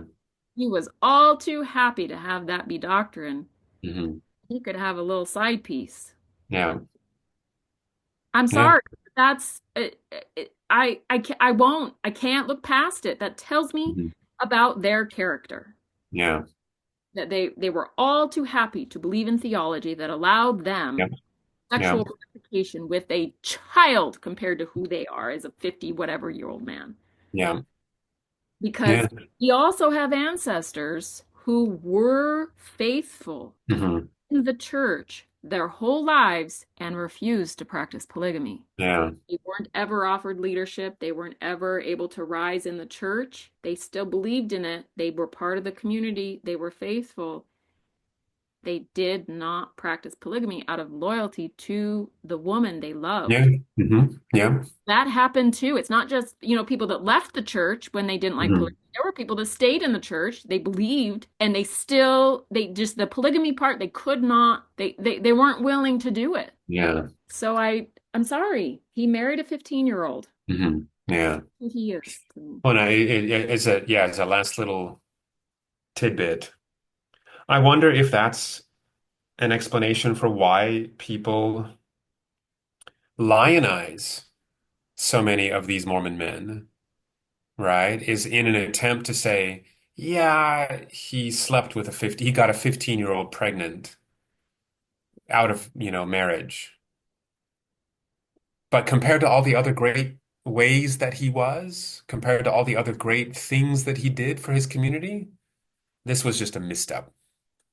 I wonder if that's why they do it. That's why they raise them up to pedestals uh, because that that other thing is so pernicious that they have to find some way around it.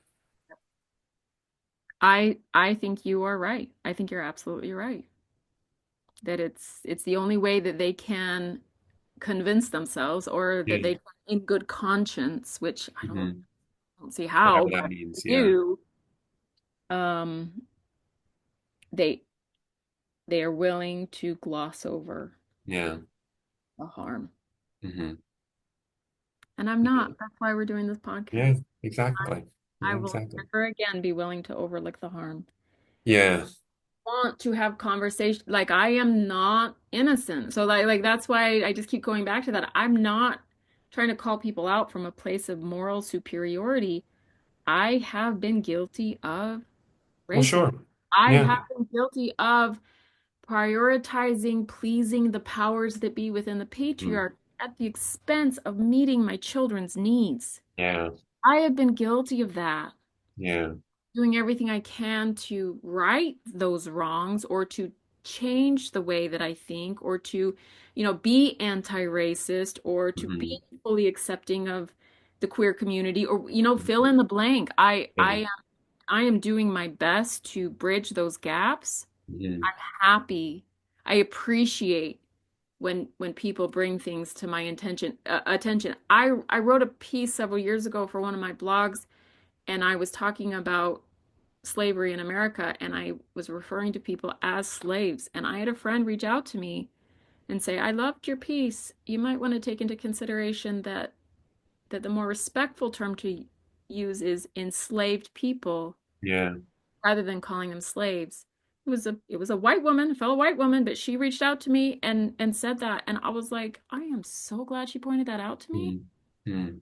That is I mean, that then the language is that they were human Yeah. beings It emphasizes the people part.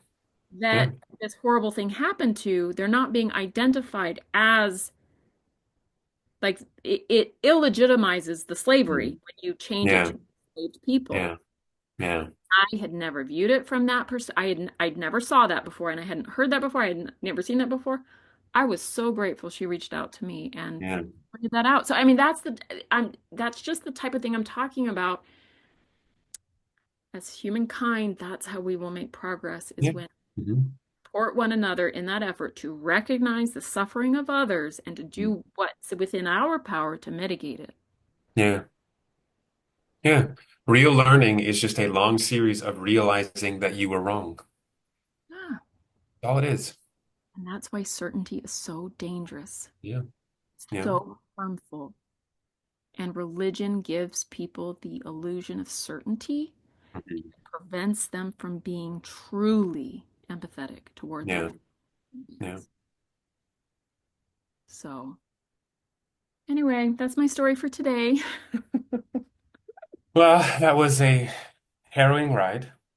Um, I, I knew most of the fundamental details there, but learning how, you know, our own ancestors were directly involved, is eye-opening. Yeah. So I'm glad I know this. Me Uh, too. so And for me, what really solidified Richard Robinson's involvement is when I stumbled upon that subpoena. yeah, I was like, yeah. There's no doubt. you can't Yeah, tell there's me no that there was doubt. no affiliation. He Yeah, never would have been asked to go yeah, testify. We still yeah, don't know the extent of his culpability, but mhm, there was enough evidence that he knew things yeah, that of all the people that lived down in that area, they hmm subpoenaed him and he yeah, had to testify at yeah, John D. Lee's trial. hmm hmm yeah, So yeah. Wild. it is wild. So anyway, next time we will pick up here. And I feel like well, because at this point, we're really just talking about his church service, his marriages to his subsequent wives, the children that were born to him, and kind of like how everything led to him eventually putting Marianne in the asylum, and then he passes away. So hmm this was such an influential thing. I figured we would spend a whole, episode just on this. Just on this, yeah. And from there, we really are. I liked reading because everything that I shared I guess it was like a month ago about Marianne. I hadn't stumbled upon this history written Mm. by Dennis about Richard Robinson. I was sharing all of that through other sources that were mostly just about Marianne, right? And so I did like that, in this history, we learn about Marianne through I guess, the angle of Richard, like having Dennis write about Richard and he thinks Richard is so great, and then we learn about it from that perspective. It was interesting to me reading through how the situation was presented, but I feel like I'm able to kind of see through some of those things, but Yeah, I did learn things that I didn't know before that I do think are legitimate. So it's just interesting, and so yeah, we'll yeah. finish up Richard's life. And from there, we'll figure out where we're going to go next. But this is Sure. because we talked about, oh, next time I'll talk about Richard. And what has it been, 4 episodes now, just about Richard? Yeah, Um, yeah. so anyway, but I think it's been valuable, at least for me. Like Sure. Yeah, yeah. helpful for me to go through this. But anyway, that's it for today. All right. Thanks for being you. Of course. It's been my pleasure slash horror. I know. But yeah, we'll touch base next week and we'll just Mhm. continue. I think next time we should Okay. be able to finish up Witcher's story. Yeah, yeah. All right. I'm looking forward to it. Okay, awesome. Love ya. All right, love you. See you soon.